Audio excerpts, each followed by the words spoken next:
NBS Live at 9 will be joined by Samson Kasumba and, of course, Victoria Sbia. But first, the headlines. Political parties and their regional might. Who will cross the 51% threshold to be the next president? Now the target, of course, is to be the credible party. UPC is born again. I don't see much influence of UPC. We are preparing for 2026.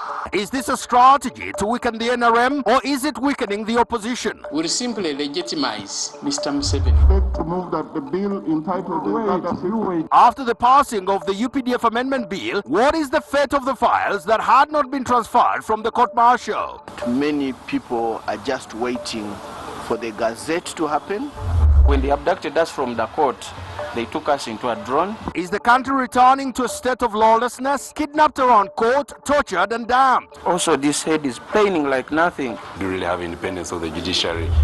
Political party crossovers. Is this working in favor of the opposition or weakening the status quo? It reduces the chances of making coalitions. Former CID spokesperson Charles Queener reappears. What is he being charged with? Through electronic social media messages, he incited Mitala no Alliance Noam Tetwa.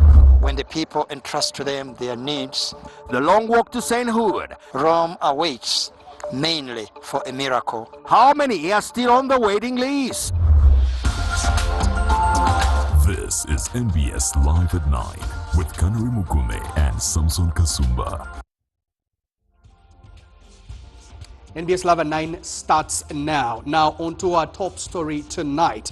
The Uganda People's Congress prepares to field a presidential candidate in the 2026 general elections. The party has confirmed 2 contenders for its presidential flag. While some observers view this move as an illusion or a tactic to weaken opposition in northern Uganda, where UPC is known to have close ties with the government, the party maintains that its renewed efforts remain true to its principles. Could this mark the rebirth of the once mighty party, UPC?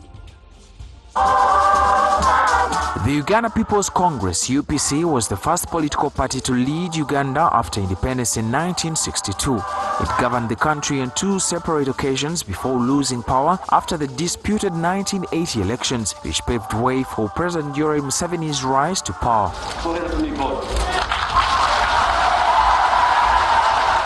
In the last 2 general elections of 2016 and 2021, the Uganda People's Congress did not field a presidential candidate and had minimal participation in other elective positions. However, in a significant shift, the party has today announced and nominated 2 individuals to vie for each presidential flag in the upcoming 2026 elections, unveiling a detailed roadmap for the process. Among the contenders is the current party president, Jimmy Akena.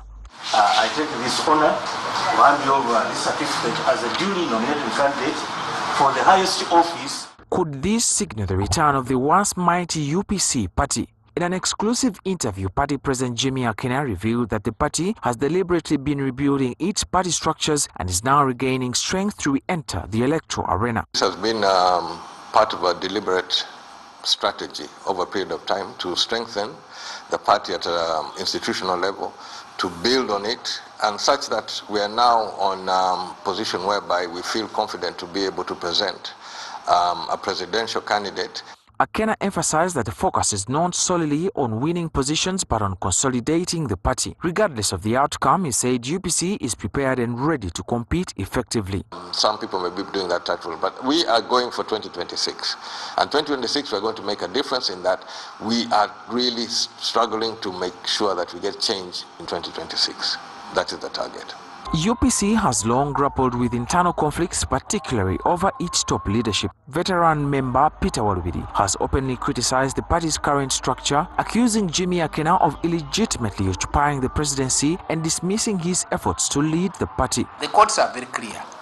Akena, you are not party president. UPC, go back and organize the elections. So what Akena is trying to do, and those around him, is a sham. He further argues that Uganda no longer conducts free and fair elections and that UPC's belief in a political resurgence is misleading both its members and the general public. Akena and all those who, and many of my friends in the opposition, who are looking for jobs, will simply legitimize Mr. Museveni in the eyes of the world. And then turn out crying that they were cheated. But it was very clear that you are entering a sewer. Despite the nostalgic revival of UPC anthems, political historian Dr. John Paul Kasuja believes the party has little chance of regaining national support, citing its diminished influence and outdated leadership approach. UPC is dead, and I don't think it can actually rejuvenate its muscle back into the arena of political scene in Uganda. He adds that UPC's close ties with the current government may be a strategic move to weaken the opposition's support base, particularly in northern Uganda, where the party has traditionally held influence. I see mostly in this UPC rejuvenation is that they are going to cause havoc for opposition in northern Uganda.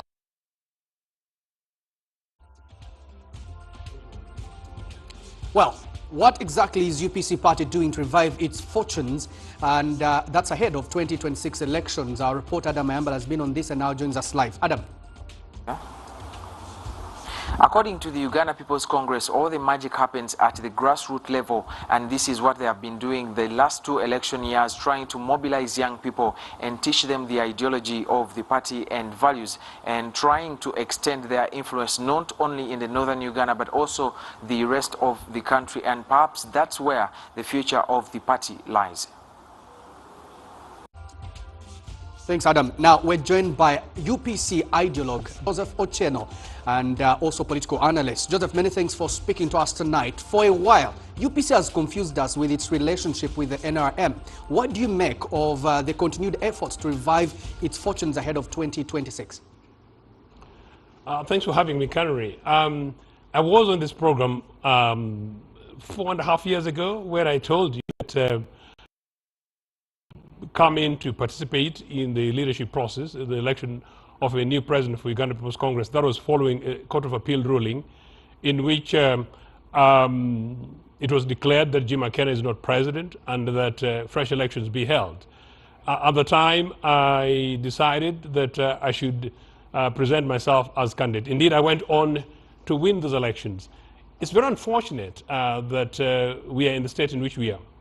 UPC's fortunes could not have been better had it been the case that Jim McKenna and Peter Walubiri had respected the court's ruling and had respected the values of Uganda People's Congress by participating in a free and fair internal election process in which we come out with a leader mandated by the members and recognized and mandated by the constitution of both the party and the constitution of the Republic of Uganda. So have you, who are not in the leadership of the UPC, neither are you in elective positions of UPC, decided to just watch on the sidelines?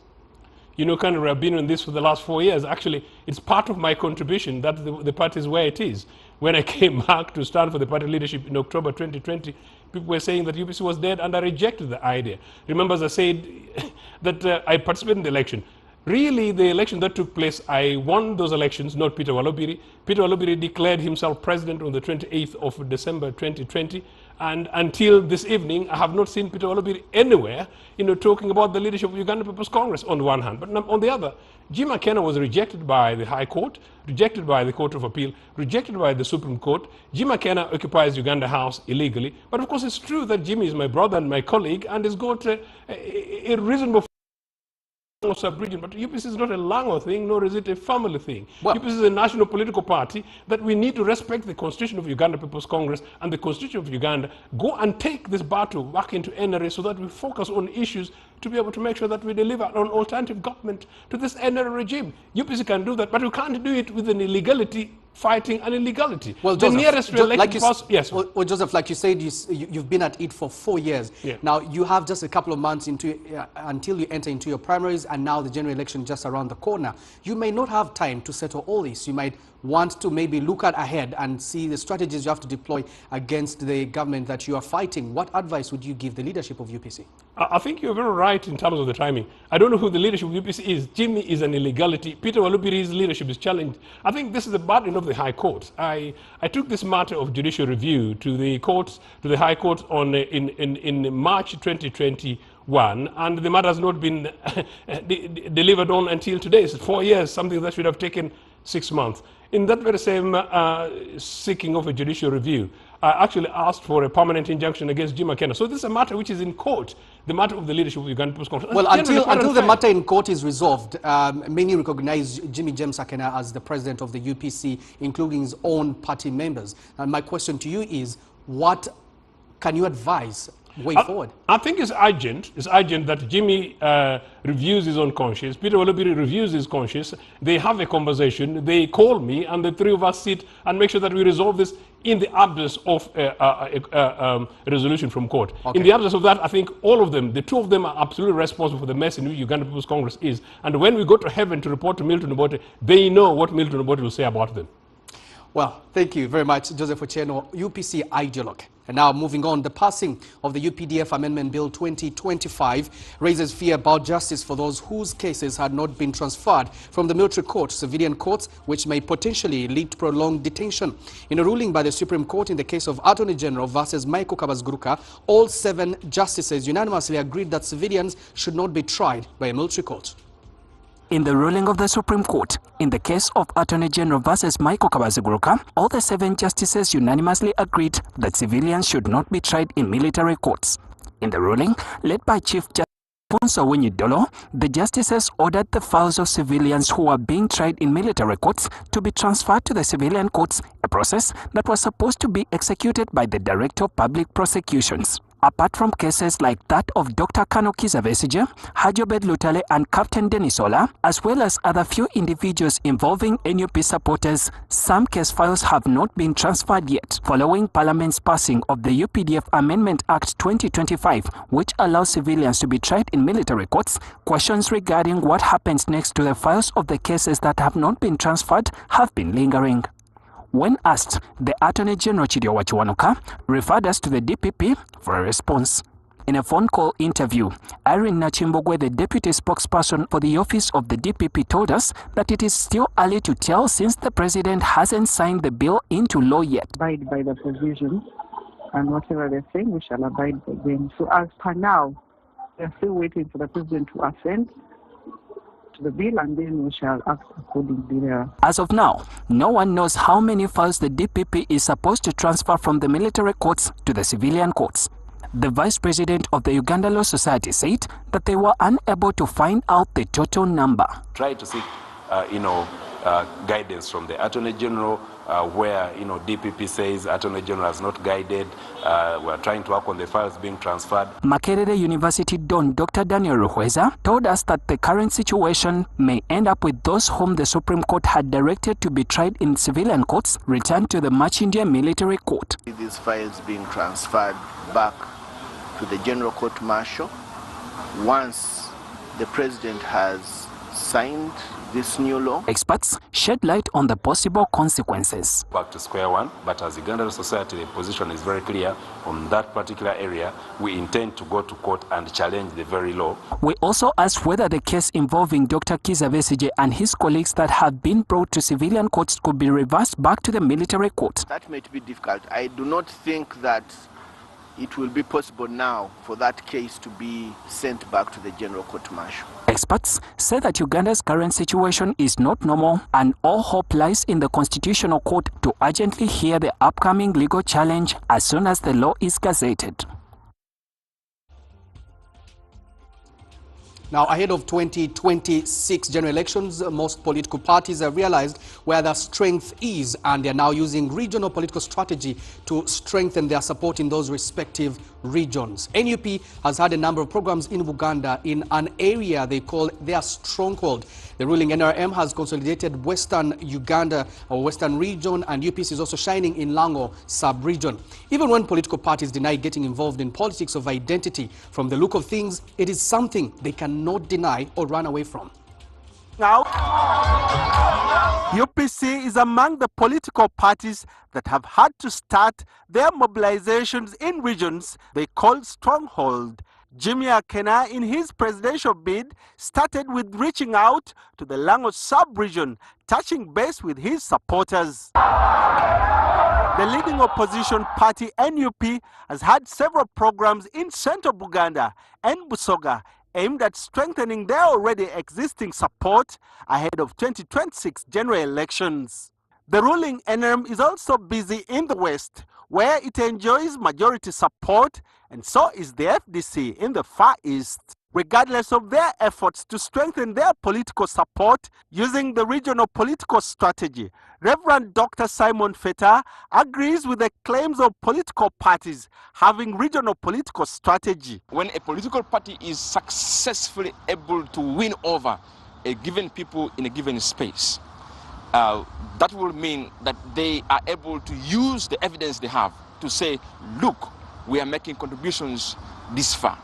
Would you join us in this way?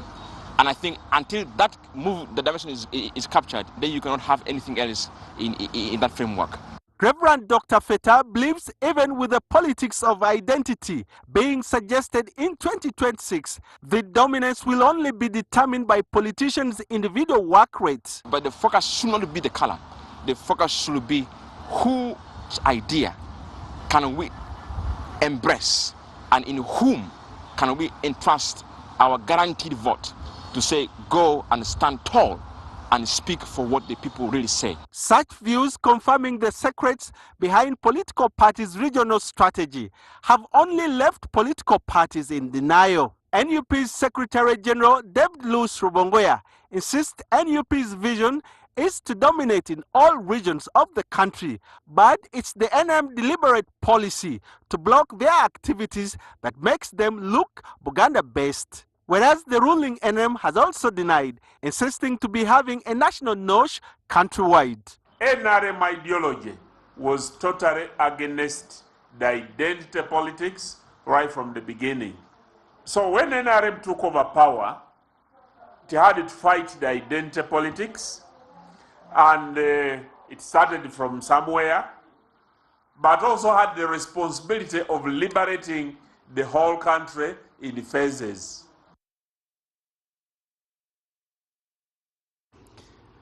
And now we take a look at how political parties are faring in terms of regional support or representation now. Uganda's regional political landscape is quite a complex mosaic. Buganda, traditionally a stronghold of opposition political parties, currently dominated by the National Unity Platform, with the ruling NRM seeking to regain ground. I'm sure you've heard of things like Buganda from Museveni and all that.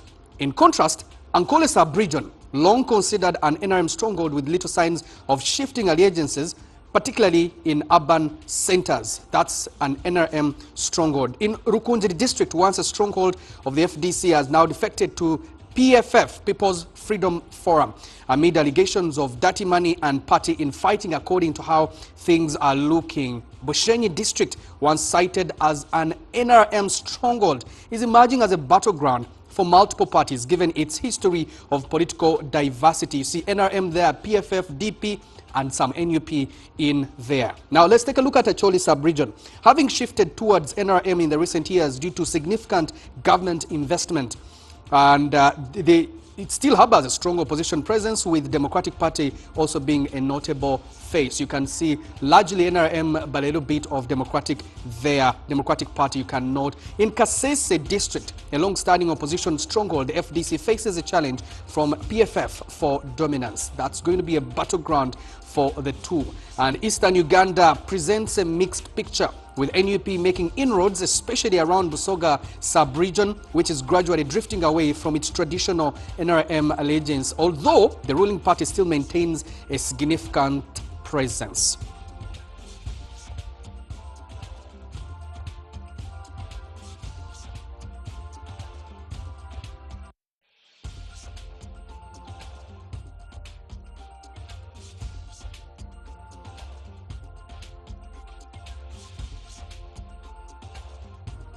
Let's throw some perspective on that, and we're now joined by political scholar Yusuf Serunkuma, who is joining us live, discussing matter of political regionalization.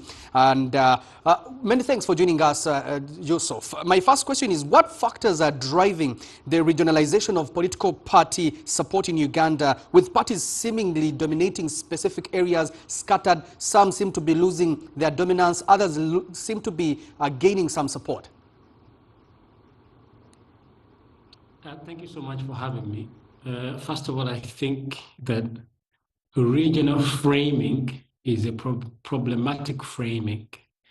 It has a tribal undertone to it. And I think the better framing would be rural-urban.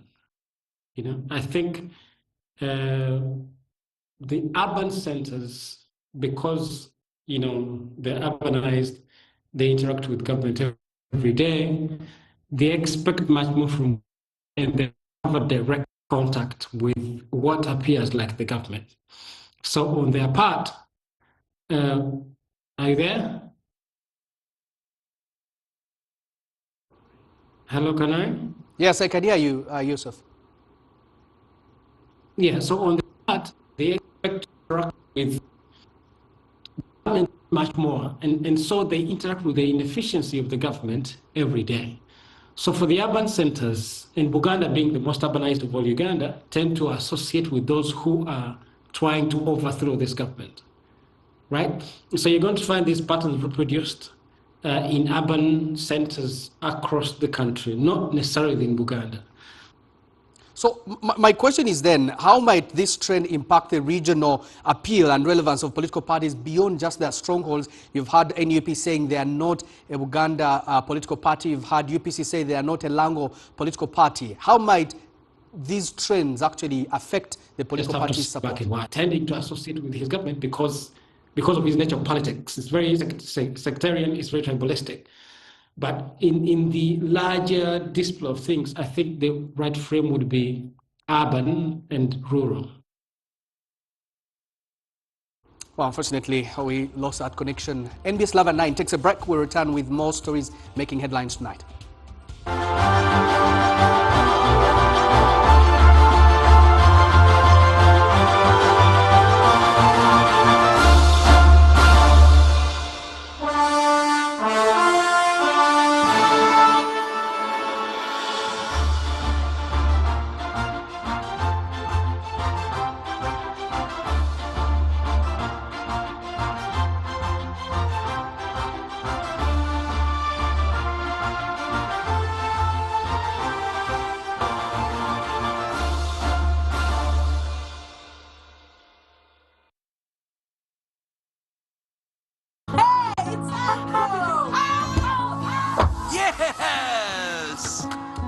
Everyone has a dream this year, and it's your turn to Joga 2025 with Absa.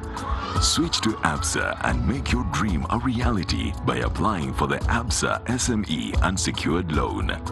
Call 0800 222 333 and let's get started. Absa, your story matters. What does it take to own your moment?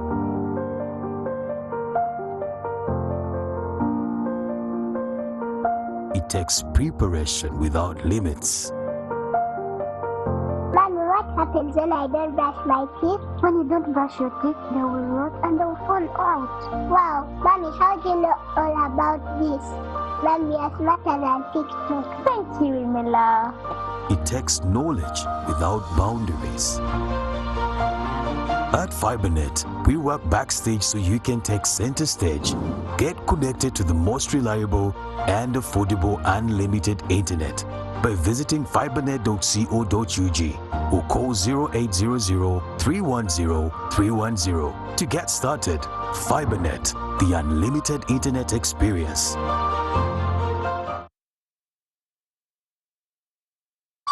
Africa is rising. A continent rich in potential, powered by a new generation of visionaries. From cutting-edge technologies to transformative industries, Africa is shaping its own future. Bold, sustainable, and value-driven.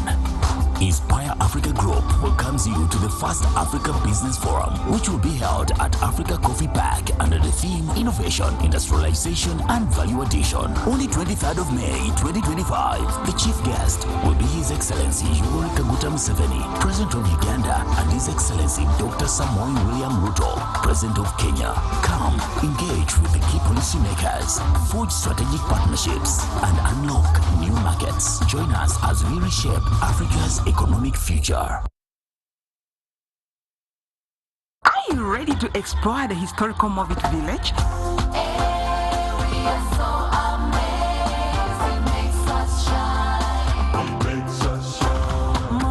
The community and different tribes will gather to harvest the best skin herbs in celebration, music and dance.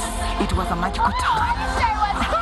It was awesome. Experts have put this heritage in one pot, giving birth to the legendary Movit Herbal formula. Movit Herbal is blended with the best herbal extracts from Mother Nature to reduce skin rashes and irritation. We now have Movit Herbal Jelly, aloe vera, avocado, and papaya. Movit All Day Confidence.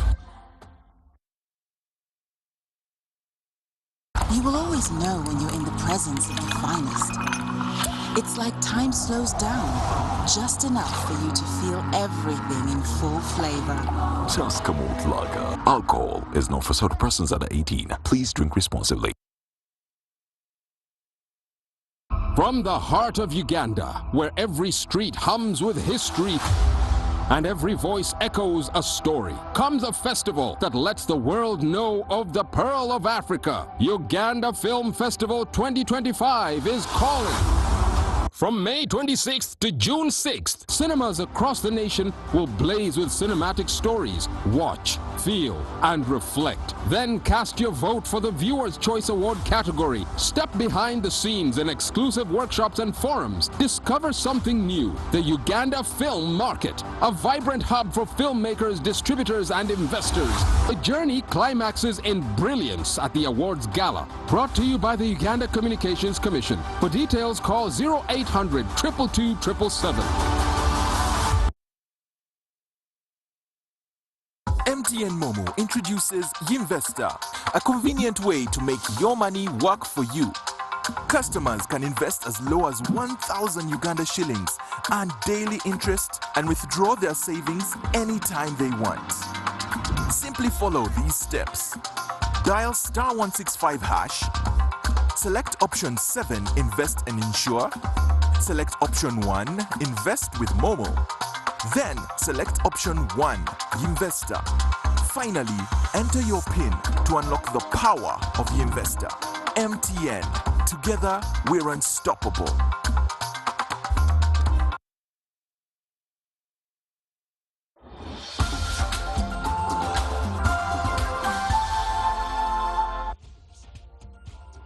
Welcome back. Moving to the legislature, the Speaker of Parliament, Anita Nitamong, has applauded Parliament for passing the UPDF Amendment Bill 2025, underscoring the turmoil Teso region has suffered at the hands of criminals ever since Kony insurgency. The Speaker made the remarks while meeting delegates in her country home in Kumatura, Bukedia district. The Speaker of Parliament, Anita Among, made the remarks while meeting over 400 NRM delegates in her country home in Bukedia district. She reminded the delegates about the turmoil Teso went through during the insurgence of Joseph Kony, which was followed by cattle rustling, where locals lost their heads of cattle and other livestock. As the party braves of anticipated bloody NRM primaries, Anita Among called for unity and tolerance among NRM delegates. As people of Bukedia, one thing that we want to embrace is the peace and unity that has been created in this country. Yesterday, when they said we should not pass the UPDF Act, the UPDF bill, we in Teso have suffered a lot because of the Karamojong. We've suffered a lot because of the Karachunas. And because of the Karachunas, because of those Karamojongs coming here using guns and using people who just dress in uniform when they are not army officers, we're able to pass that law.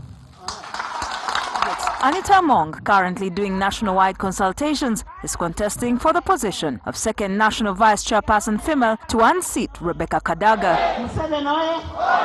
Anita oye! That is last one.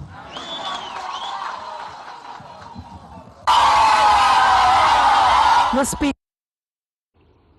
Uganda Law Society has asked the government of Uganda to has asked government to prosecute the gunmen who kidnapped PFF members at Nakawa Court and tortured them without charge. Lawyers believe that if the government does not rein in on this impunity, many security agencies in the country will return to the old days of mob justice and mistrust the temples of justice, which the unruly security operatives have not spared.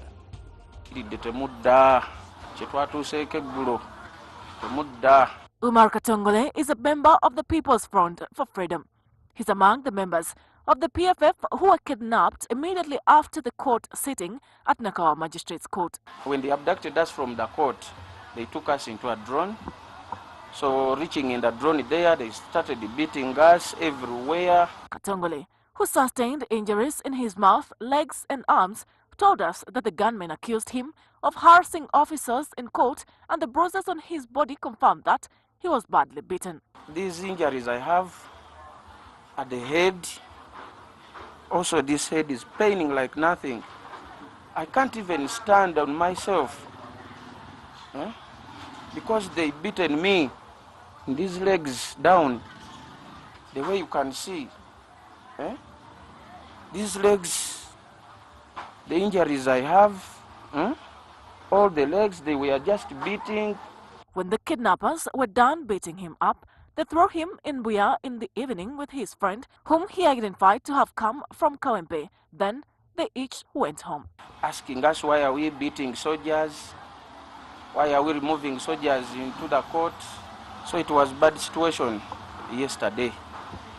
And even we are still in a shock. I was with one of our colleagues, also who was beaten yesterday. The court kidnappings have shocked lawyers who are wondering why the government is watching as impunity eats up the security forces. Those members of JAT, security organs, in abducting people in broad daylight, coming into the temple of justice, which also speaks to the independence of the judiciary. Do we really have independence of the judiciary? Why do we have disrespect of these institutions by security forces? Uganda Law Society Vice President Anthony Asimwe says if those who violate the rights of Ugandans in front of the courts are not punished, it will lead Uganda backwards and citizens will resort to mob justice, which will sink Uganda deeper. The only thing we can do is hold these people accountable, because these heinous crimes are done during broad daylight, and these people are seen. So we call upon the government to take accountability. We call upon the responsible institutions to take responsibility. Let's have these people be held accountable and take responsibility for their actions. Other than that, the public is going to lose trust in these institutions, in the judiciary, in the government itself, and it will lead us back to the dark days where we came from.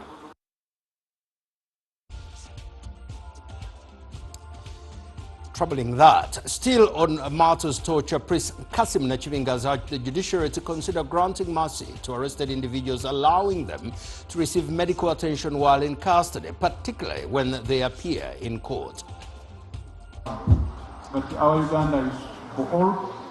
But of late, we are in cases of people disappearing, of people being abducted.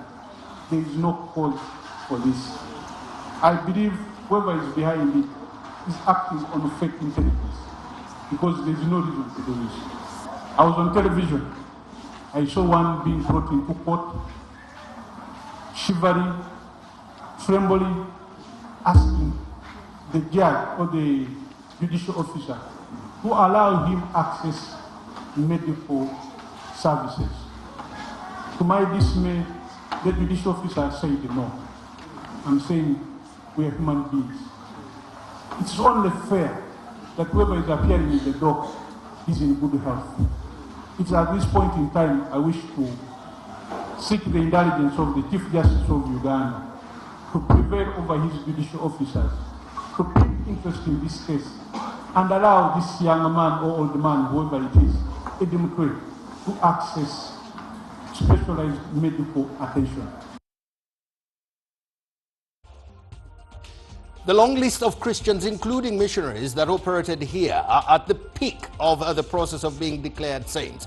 Already the Vatican received a report from Uganda justifying their case and have been declared heroic in faith. However, the only one step left is for the intercession groups to have been formed in areas they served to pray for miracles to happen, and upon scientific proof of a miracle, they will be declared by the Vatican as saints.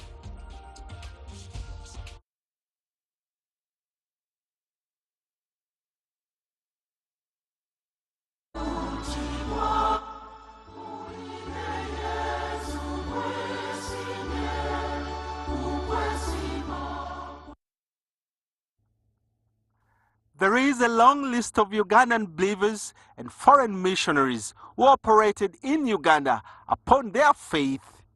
Christian communities have requested for their canonization. Nabulagala Church may not be one of the big cathedrals whose mention raises eyebrows, and yet it stands tall because of its rich history. It's here that the founding fathers of the Catholic Church were laid to rest. Simeon Lodel Mapel, also known as Mapera, and Brother Amans, and while the religion they brought is the reason Uganda celebrates the Martyrs' Day, they themselves have not been declared saints. They are models to follow Christ, but also this power of intercession. And usually the Christians starts from there, and they say, this person was really a holy person, and they start praying through that person.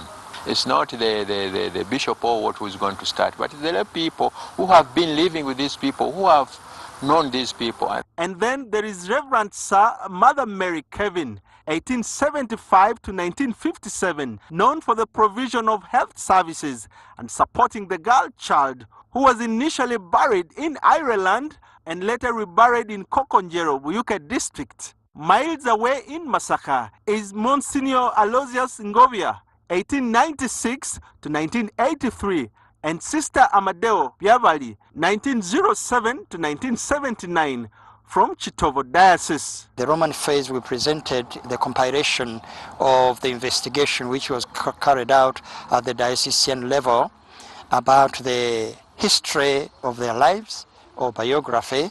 Many years after believers requested for their canonization, pending the canonization process, believers make pilgrimage to their respective places of burial to pray for their spiritual intervention. But how far have Lodel and Amans, Ngovia and Amadeo and others gone in the journey to sainthood? Rome already gave permission to start that inquiry. So then the bishop will put a commission for the history to look into the history to find all that is about the life of that person. Monsignor Ngovia and Sister Medeo, they are now servants of God. Both of them are servants of God, and their process of beatification and the stage of scrutiny is at the Roman phase. Upon fulfilling the first and second stage, the candidates of canonization go to the third level and the second last stage. Now it is Rome which has taken over. There is a person who is appointed to follow that file in Rome. It's called a postulator. Then they will study the document which is sent. Once that they find that it's okay, it's worthwhile to go on, then that servant of God is going to be given another title called venerable. Venerable. Then the process will go on. I'm not very sure, but the other ones have gone to the point of servants of God because they are stages as the cause is being pursued. And Mother Kevin and the Amadeo and Ngovia are at the stage of servants of God. That's where the church is. In Nabulagala, every 17th of every month, intercession groups composed of believers led by Father Nyombi Richard hold special prayers for the cause of Mapera and Brother Amans. Miraculous prayer requests have been made by the group through the candidates. Every Mass, we say prayer for their beatification and subsequent canonization. These intercession prayers are also held in other places where the two founding fathers of the Roman Catholic Church in Uganda held their activities. Once it is proved, then that person will go to another stage we call beatified, beati, blessed, and that's the beati. Then they continue now, you still now to pray for another miracle, which will now take that person to be declared a saint. We are continuing to promote and to propagate the fame of beatification and canonization of these people through prayer.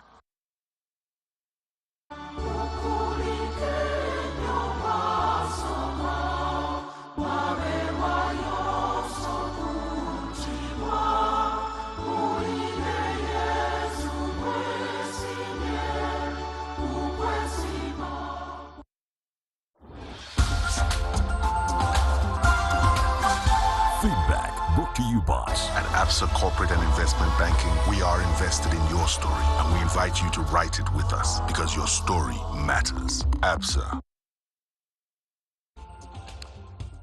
How best can political parties reorganize ahead of the 2026 polls? Let's hear from you, shall we then?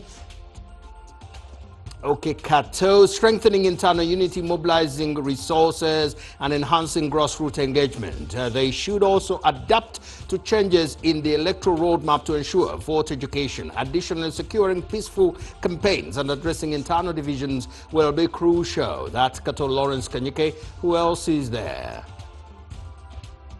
Kalinachi Arthur, political parties should invest strong village level networks, consult local agents who understand community needs. Real influence starts with trusted locals, not just national figures or social media campaigns. That's Arthur. Thomas, the reorganization of political parties at this stage is unlikely to impact on the 2026 polls. Whether they reorganize or not, NR remains the party to beat. It has made it impossible for other parties to reorganize. The power struggles within other parties worsen matters.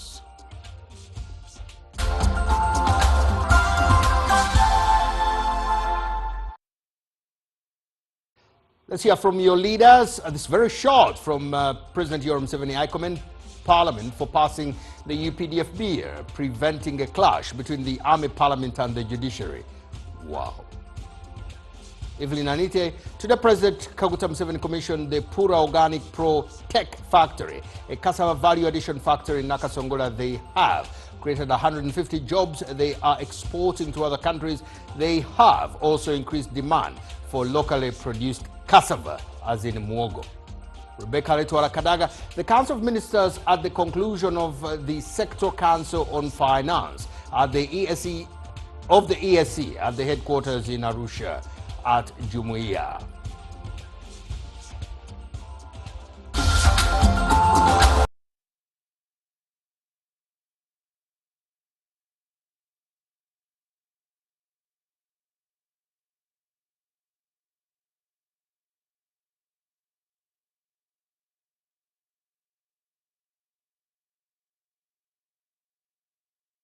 Financing for a brand new car from Motocare at reduced prices with low interest rates, a 2-month repayment holiday, discounted comprehensive insurance, and up to 72 months to repay. It's time to get the car that suits your lifestyle. Visit a Motocare showroom or NCBA branch near you. Call 0800 222 123 or email contact UG at ncbagroup.com to apply today.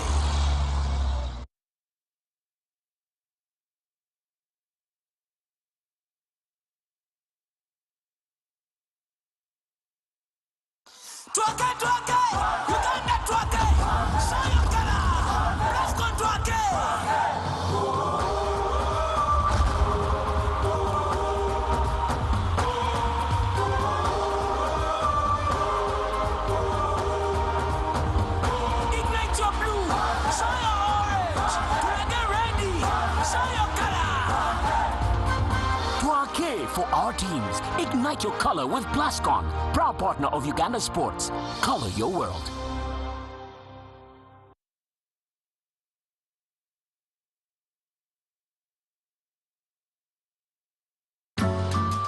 Looking for a vacation of a lifetime? Cross the equator and discover Pineapple Bay Resort. Enjoy exceptional life's luxuries. Spend quality time with family, friends, or even that special someone. Get in touch with nature with our range of outdoor activities. The calming tranquility of water, breathtaking views, moving memories around campfires. It's all here. Plus, a club experience like no other at Pineapple Bay Clubhouse. It's a whole vibe. You can hire any of our 3 VIP cruise boats for groups of 10, 14, or 25 people. Or you can cruise out with swag on a luxury yacht for 12 people. Our premium boats are all safety compliant. Make your next vacay an all-round experience at Pineapple Bay, located on Bolago Island, right in the midst of Lake Victoria. Talk to us today.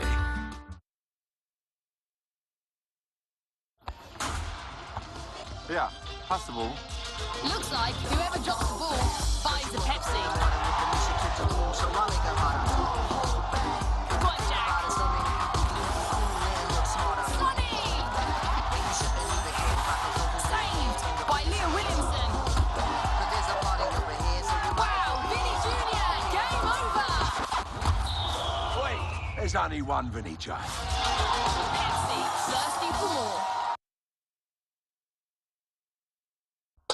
Elevate your breakfast with Prestige Margarine. Select from our classic original recipe, other indulgent, enhanced with vanilla, crafted with cholesterol-free oils, enriched with essential vitamins A, D, and E, ideal for spreading, baking, and all pastries, making every bite extraordinary. Find it in all supermarkets and shops nationwide, distributed by Topper General Enterprises, located at shop number 3, Rafik Building, Chikubo, Kampala. Prestige Margarine, sprayed it, taste it, love it. The back-to-school season is here and Maro Credit is making it easy for you to take your kids back to school. Apply for the Maro School Fees Loan and stand a chance to win free school fees for a year. Get up to 10 million shillings in just 24 hours. Enjoy affordable interest rates, zero processing fees, and flexible repayment terms. All it takes is your national ID, call or WhatsApp us today and take your child back to school stress-free. Maro Credit, your growth partner.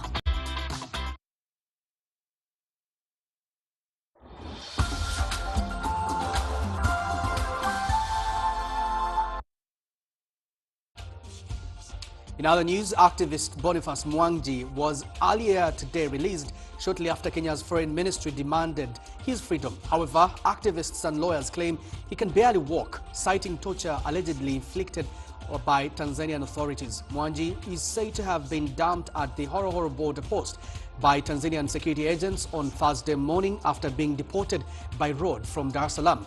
Theo Macharia reports.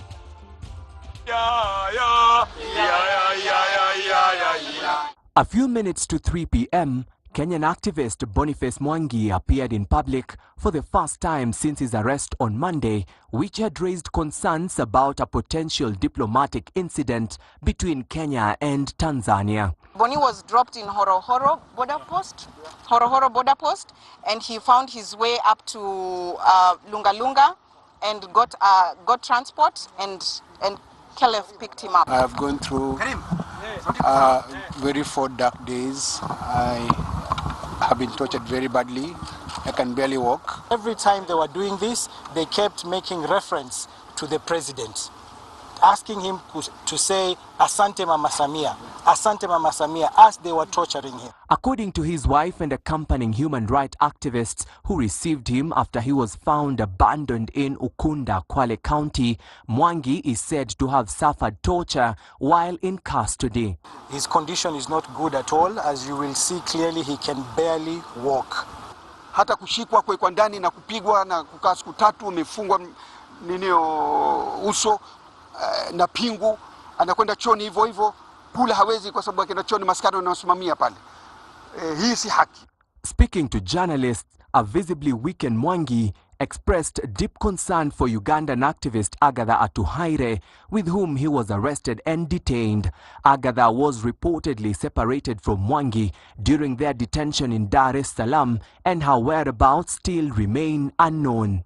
But I'm very concerned about Agatha because we were tortured together and they did very horrible things to us. So I hope that Agatha is safe. So wherever Agatha is, she should know that you're praying for her and for her safety. Human rights defenders have criticized both Kenyan and Tanzanian authorities, accusing them of disregarding human rights. Na pia tumeona kuna pia baadhi ya viongozi kadhaa ambao wako katika side ya serikali, hata wakitufanya nini, hata wakizidi kusubject wenzetu kwa torture, tunataka kuambia mapinduzi yanakuja Afrika.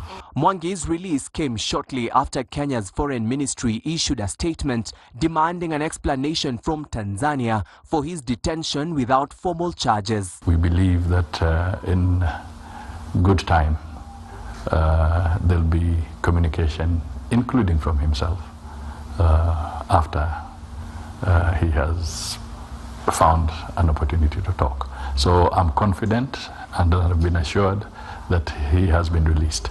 Earlier on, activists and members of the public had gathered to protest outside the Tanzanian High Commission, which was under heavy police surveillance, demanding Mwangi's release. Boniface Mwangi has since been rushed to Nairobi Hospital for further treatment. Theo Masharia for K24 TV, Nairobi.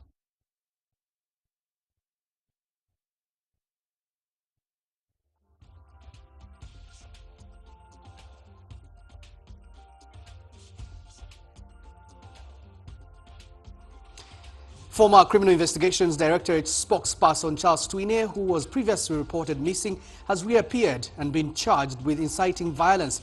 He appeared at Buganda Road Court today, facing allegations of inciting NUP supporter Mitala Noah to use pavers to attack and kill President Yoweri Museveni and his son, General Muhoozi Kainerugaba, allegedly due to their political opinions. Charles Twine and NUP supporter Mitala Noah were both reported missing on social media for nearly a week, with their whereabouts unknown before they both surfaced in court, facing charges of inciting violence. It is reported that between January 2024 and May 2025, Detective ASP Charles Twine allegedly used a computer in various Kampala city locations to disseminate information disparaging top parliamentary leaders. Specifically, he purportedly shared content labeling Speaker Anita Among as a horrible human being and Deputy Speaker Thomas Taiwa as a money launderer, masquerader and fraudster. The prosecution, led by Richard Birivumbuka, argues that the information shared by SP Twine is likely to bring the persons of Speaker Anita Among and Deputy Speaker Thomas Taiwa into ridicule or contempt, thereby degrading them in the public eye. Twine is further charged with spreading hate speech against the CDF, General Muhoozi Kainerugaba, whom he allegedly referred to as a crook, the Bahima, by calling them killers, and UPDF General Birungi James. The two have denied these charges and been remanded to Luzira prison until the 5th of June to present their bail applications.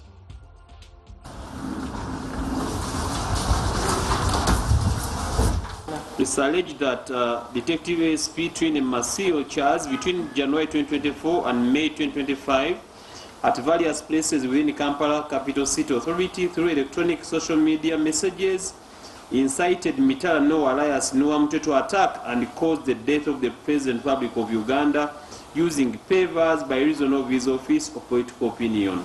At various places in Kampala, within Kampala Capital City Authority, through electronic social media messages, incited Mitala Noah alias Noah Mutwe to cause the death of General Muhoozi Kainerugaba by reason of his office or political opinion. That Right Honorable Anita Among, the Speaker of Parliament of Uganda, is a rotten human being and the chief sponsor of the killings and violence in the Bukedja district, which information is likely to promote hostility against Right Honorable Anita Among. By use of a computer, sent or shared information to the effect that General Birungi James is a crook and a killer, which information is likely to ridicule, degrade or demean the said General Birungi James. And even then, I have a full diary on the 2nd because of that, the effect of this week. So I can accommodate you on the 5th, if it's okay with you. Business Pulse. Bank of Uganda has appealed to the people of Bushenyi to diligently preserve the integrity of banknotes by preventing damage.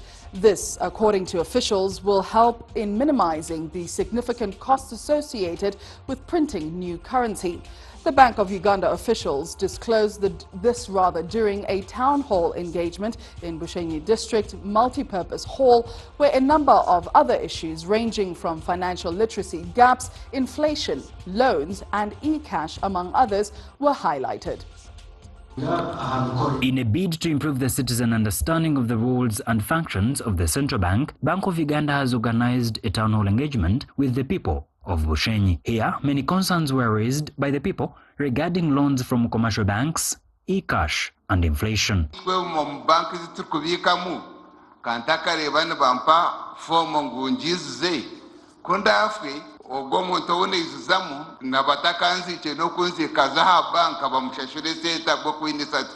Kompito nkaba yinji bamajani kutwa kwiza nitetukasaba sente tukato majani gitu gakakora sente tukasasura mwaba Bank of Uganda kanimu mukura commercial banks kandi kanumanya kutwaza kushaba agriculture loan nibateganisa tumutera hotebo nkaba Bank of Uganda. In response, a team from the central bank addressed some of the concerns, especially regarding the agriculture credit facility loans. Funaho omuntu obeta signatory, omuntu akusa kusainingira sente zawe akaitwara in case of okuwotaro. And you don't need to wait and first die. You could be in a critical condition in an intensive care unit somewhere. Your SIM card is connected to the CRB. Wariyaroni toine hora hunjiri waza kugarako ogunaza kuba nakureba wazo mu banka nabakurengo ineroni yotarashashwire wazo musako nabakurengo ineroni yotarasashwire wabo inebyomiri ezo sente zisheme kuyamba okukora za store okugula za fertilizers za pesticides ezo nizo sente nizo zisheme kuyamba. In a statement delivered by the Director Supervision at the Central Bank, Hannington Waswa, the Governor, Bank of Uganda, Dr. Michael Atingiago, stressed the need for citizens to care for the banknotes as damage cost the government a lot. I know there are a number of people who refuse to receive dirty notes, just like wouldn't want to receive a dirty note. So when you see a banknote, that's a sign of identity to you as a person, because this is your currency as a Ugandan. Keep it safely, keep it securely. Because replacing that banknote can cost an arm and a leg. And eventually this money comes to the general public to pay. The central bank is in Bushenyi and will on Friday meet the district political and technical leaders in a similar engagement. There is a renewed call for stronger digital infrastructure, expanded e-government services, stronger cybersecurity measures, as well as improved digital literacy if Uganda is to successfully implement its digital transformation roadmap. This came during a roundtable discussion organized by MTN Uganda in collaboration with the Ministry of ICT, bringing together policymakers and private sector leaders to explore strategies for accelerating the roadmap's implementation. Several government officials, ICT leaders and private sector players convened for a roundtable discussion aimed at accelerating Uganda's digital transformation roadmap 2023 to 2028. The event focused on strengthening collaboration among stakeholders to develop innovative solutions that will revitalize the roadmap. In terms of participating fully in the plan that has been provided by government, in terms of driving the digitization of the operations, and what we as MTN have done to prepare ourselves for that future world, in terms of building out the relevant infrastructure, from a connectivity perspective, what we have done in terms of building up our data centers, and I'm sure you'll interact with that today as you interact with the different teams, providing you with the ICT services that not only make your businesses a lot more cost efficient, but also give you that leading edge as you engage with the different stakeholders that you have. Priorities highlighted included building robust digital infrastructure, scaling up e-government services, enhancing digital literacy and strengthening cybersecurity to ensure successful digital transformation. Why are we doing all this? So there is that result chain that will lead people getting jobs, and after getting jobs, they earn some income, then they can again come back and consume the services that MTN is promoting. There are applications that are being developed there and are being incubated, and some of them are being rolled out into government and business. MTN Momo CEO Richard Diego emphasized the telco's role in extending digital financial services to last-mile communities, which he says aligns with broader national initiatives like the parish development model. We are not just providing payments at MTN Momo, we are also supporting public service delivery, tax collections, social protection, agriculture and health care, among other value chains. I'll give an example of one of the key initiatives that we are driving at MTN Momo. And this is the parish development model, which started a couple of years ago. MTN Momo is at the heart of ensuring that these funds, the 1 trillion that is being disbursed on an annual basis, actually gets to the final beneficiaries. Hosted by MTN Uganda in partnership with the Ministry of ICT, the roundtable concluded with a commitment to develop a joint work plan featuring viable projects and strategic frameworks. Public-private partnerships were also recognized as vital to turning Uganda's digital vision into reality.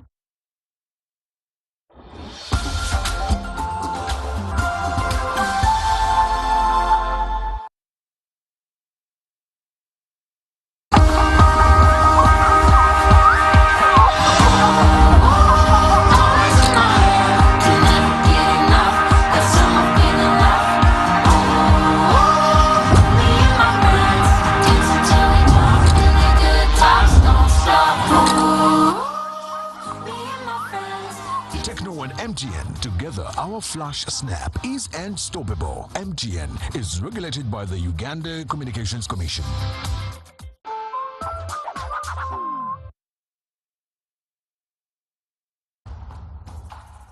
Nze Mbonipa Sam nazanya Ruto nganyiga star 278 then hash ujja kuba ngo oyingire mu kazannyo nga sente zino zimula wano zina wangu lazino wano milioni 10 ebintu nasooka biraba ku TV nange saasoka kikiriza ninga mulaye kino kinzo kubanga kituufu oba yaddala tibya bufere sente zona zikoze ki naziwangudde amasanyu nina mangi ebyoto byange byembadde njagala genda bituukiriza.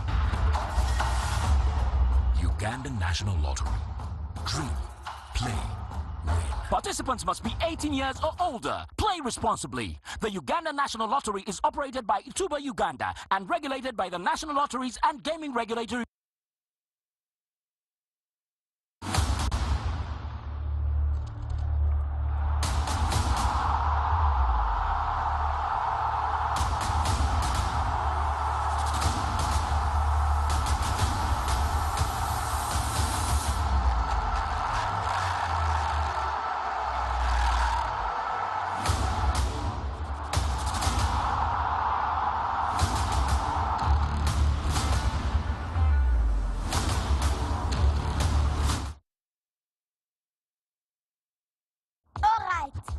Listen up.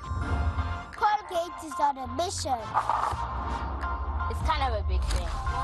Colgate Herbal uses traditional nature's herbs and combines it with Colgate Science for healthy gums and strong teeth. New Colgate Herbal with Salt combines traditional nature's herbs with a pinch of salt and Colgate Science. A natural recipe for strong teeth and healthy gums. In a digital world, not everything is what it seems. False stories today spread faster than truth, leaving us all wondering what's real. Disinformation misleads, misinformation misguides and spreads confusion and fear. Dismiss, a campaign to help you think critically, question wisely, and verify thoroughly. Join us. Let's build a more informed Uganda, one truth at a time. Dismiss, inquire, verify, confirm. Together, let's fight fake news.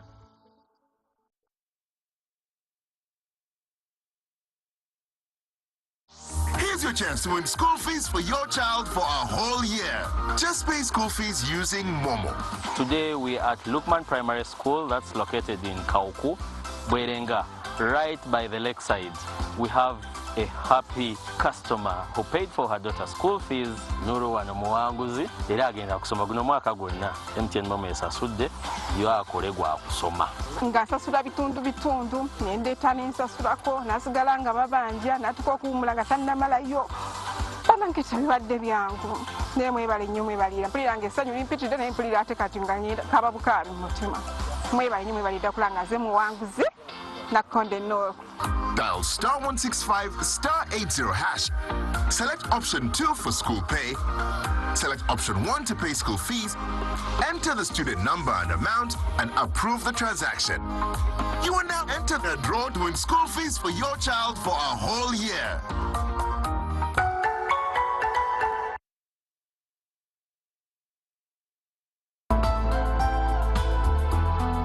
Up next.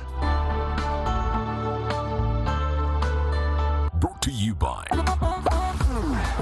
Watercolor is back by Rockbull. Check out of the cap. What you see is what you win. Cars, motorbikes, bicycles, millions, smartphones, flat screens, your Navibio. Rockboom, energy for winners. Not for sale to children, pregnant women, lactating mothers, and people sensitive to caffeine.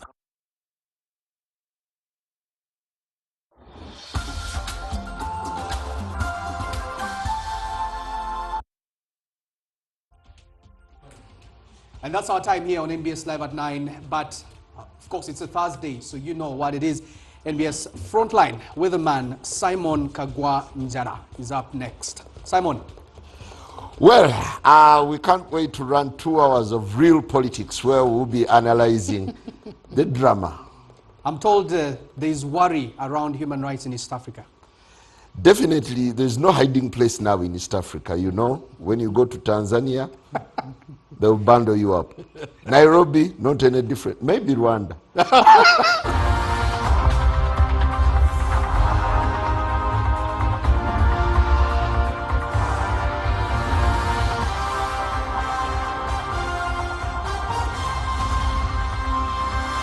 NBS Frontline. Finally, the PFF camp jubilates its gazette after months of back and forth with the Electoral Commission. All is now set for those wishing to join the new kid on the block, though the members have long been active in the political arena. However, the achievements are overshadowed by the continued incarceration of the party's patron, Kizza Besigye. Although the lawyers made significant progress, most notably the Supreme Court ruling that civilians should not be tried in military courts, all this was undone by NRM majority parliament. The opposition remains wary of the amended UPDF Act, which conveniently came at a time when the nation is preparing for general elections. They are conscious that many of those arrested in 2021 have yet to be released. But that's not the only issue stirred by Parliament this week. The political party's bill, now passed, is also widely criticized by the opposition. The unjust laws that are being passed in Parliament, they're meant to break us, but we refuse to be broken. Ladies and gentlemen, please keep the hope alive. Let's fight back. As the people of Uganda, we have always said, any kind of engagement should, number one, be about the transition question. If we are to sit on the table with Mr. Museveni, it should be a discussion about, sir, when do you leave power peacefully? If the government's priority is to protect Uganda, was the rush to pass these bills truly in the national interest? Will the history of the detention and removal of unwanted persons and the Public Order Management Bill be repeated? Or should Uganda brace for a time without the rule of law? This is The Frontline.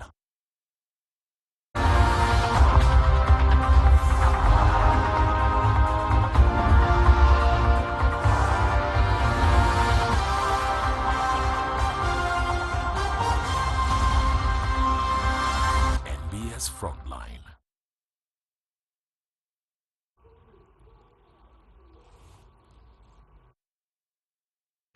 Yes, it's the Frontline, and a very good evening to you out there. My name is Simon Kagwanjala. Talking politics, we'll be exploring the big questions around the two controversial pieces of legislation that were enacted, awaiting the assent of the president to be law. Well, it is the Political Parties and Organizations Act and the infamous UPDF Act. Quite a number of controversial clauses in them that prompted legislators from the opposition side to march out of parliament in protest. But when you look at everything that surrounded the processing and the passing, what does it portend for politics going forward, especially for the opposition parties? The Political Parties and Organizations Act is meant to compel all parties that have representation in Parliament and subscribe to IPOD to attend meetings, to have dialogue, to talk what is the good, the bad, and the ugly of this. While at the same time, on the other hand, the trial of civilians in military courts has been widely applauded by the president himself. Yesterday, he made a remark that really stressed the need to have civilians tried before the court-martial. What is at stake? I'm joined tonight by Honorable Semuju Ibrahim Nganda, Member of Parliament for Kira Municipality and spokesperson of the newly created PFF. Honorable Emmanuel Dombo, Director Communications at the NRM Secretariat. You're welcome. We have Council Benjamin Katana, the Treasurer of the National Inter-Platform, and Dr. Lawrence Serwambala, the Executive Director of the Inter-Parties Organization for Dialogue.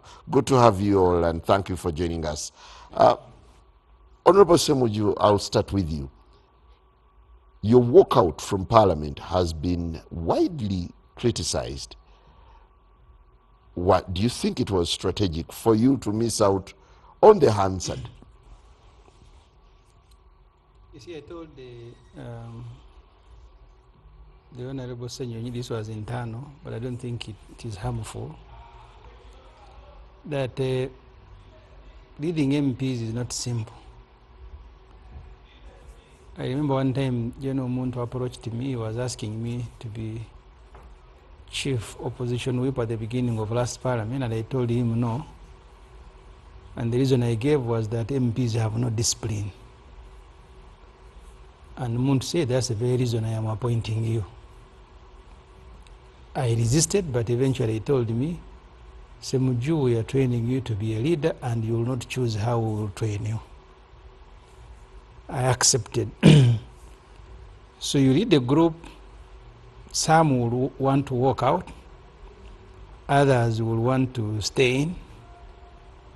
But also when you're a leader of opposition, you are there on behalf of other party leaders who are not in parliament. Very difficult to make a decision because, and I remember telling the Honorable Senior at the beginning, you have parliament itself, you have your constituents of MPs, but you have the party that has assigned you. So in the end, when the leader of opposition signaled that we walk out, we all walked out. Not all of you. I said we all, so we are about 110. If 3 people remain, I don't think I will say that. So we all walked out. So you can mention those who remain. When we are leaders, I was chief opposition whip under the Honorable Winnie Chiza and under Honorable Betty Aol. There are decisions that we took as leaders and then just signaled to the rest of the colleagues. But there are also decisions that we processed through meetings. I cannot blame Senyonyi because we also took those sort of decisions when we are leaders, decisions processed through meetings and decisions that you will take as a leader, and you're asking your colleagues when you signal to do something. The report that colleagues had authored, the minority report, also signed by at least 2 NRM MPs. I have not read it, all of it, but from their explanation, it was a very good report comparing And their thinking was that if it did not convince the NRM MPs, we needed to put it on record and speak to the, and also make them look stupid, like many of them are, that you are passing a report, you are passing a bill that violates the Constitution. But the majority, like Imam Kasos at one time said, I think they are lucky that they are ignorant, they don't read. I'm not even sure that they know what they pass. So they're working out in the wisdom of the leader of opposition was strategic, because you had a decision to make. Do we legitimize this process that has not allowed any consultation to happen? Does our sitting in legitimize that process? What about colleagues who have authored a very good report? So those are the decisions he had to make as a leader, and he said he consulted some people, and he came to the conclusion that working out was in our best collective interest. Yeah, but you walked out begrudgingly yourself. Me as a person, I have said many times, I took a personal decision never to walk out, never to boycott, whether it is elections, whether in Parliament I said I must be walked out, but that's personal. I said I can't go to Parliament and I walk out. The last time I was in Kasokoso, I was with the Honorable Barimozo. We went to hold a rally, and the police said, no, you come on Monday, we'll even provide the security. I told Barimozo, I announced today, police cannot make for me a program. I am going ahead, until they grabbed me, threw me in that van. They used to take dogs and took me home. That's a personal decision. I don't boycott, I don't walk out of Parliament. But I work with colleagues, so if they take a decision, I am not going to take a personal decision. Do you wish you had all stayed?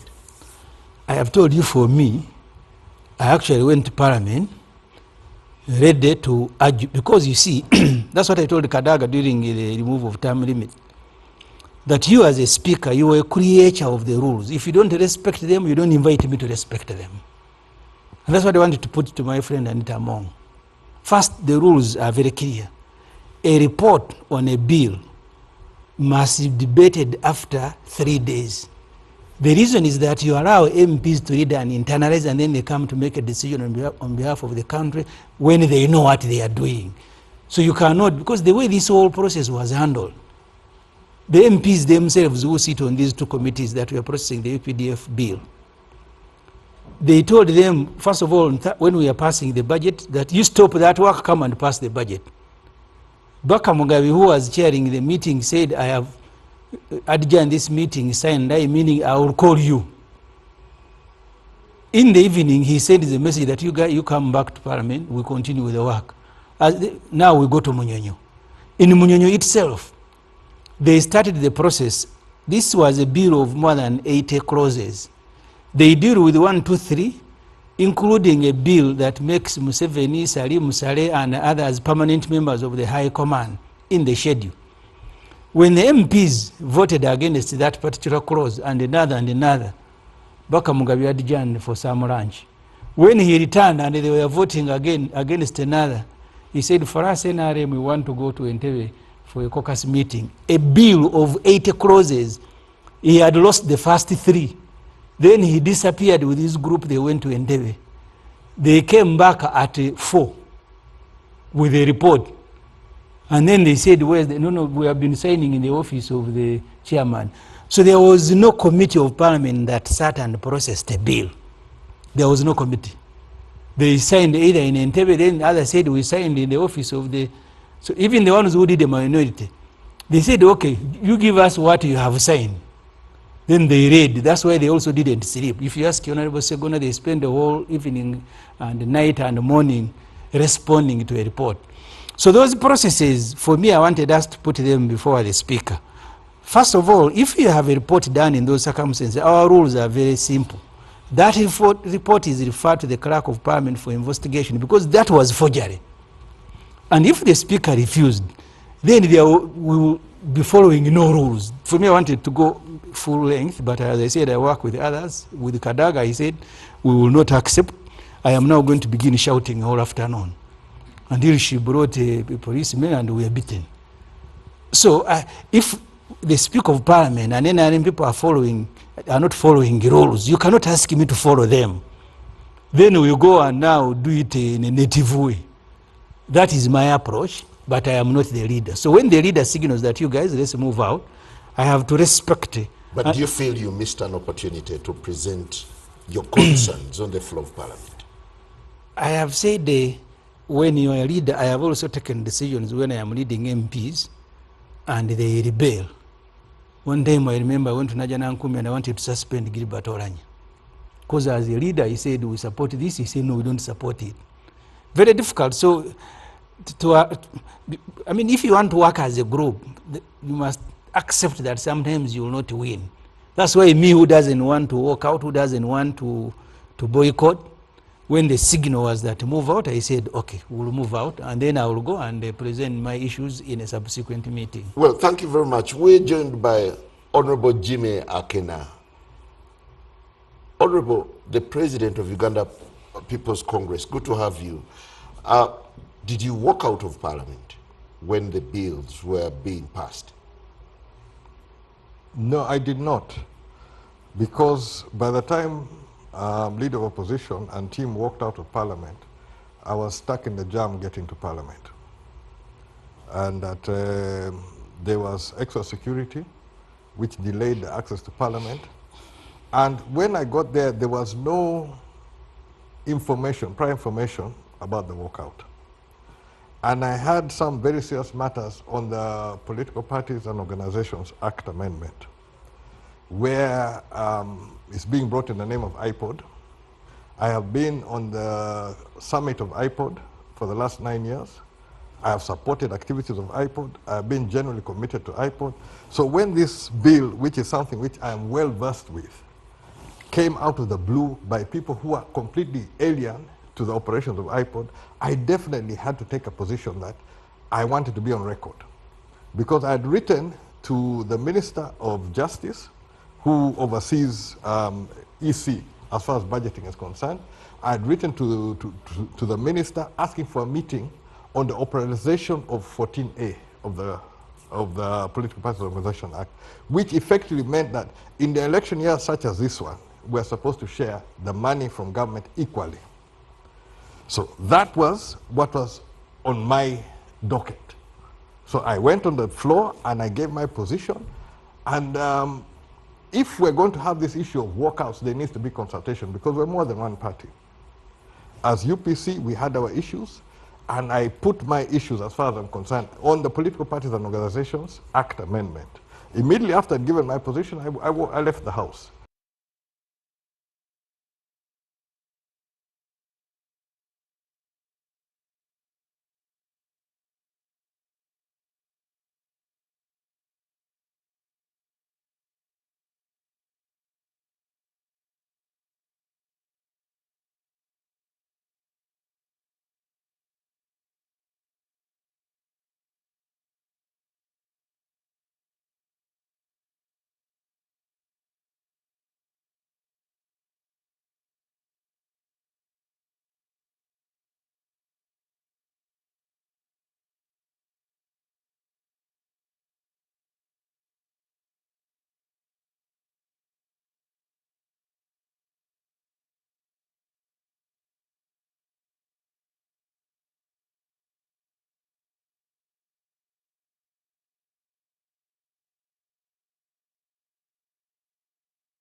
it is important for people to be talking to one another.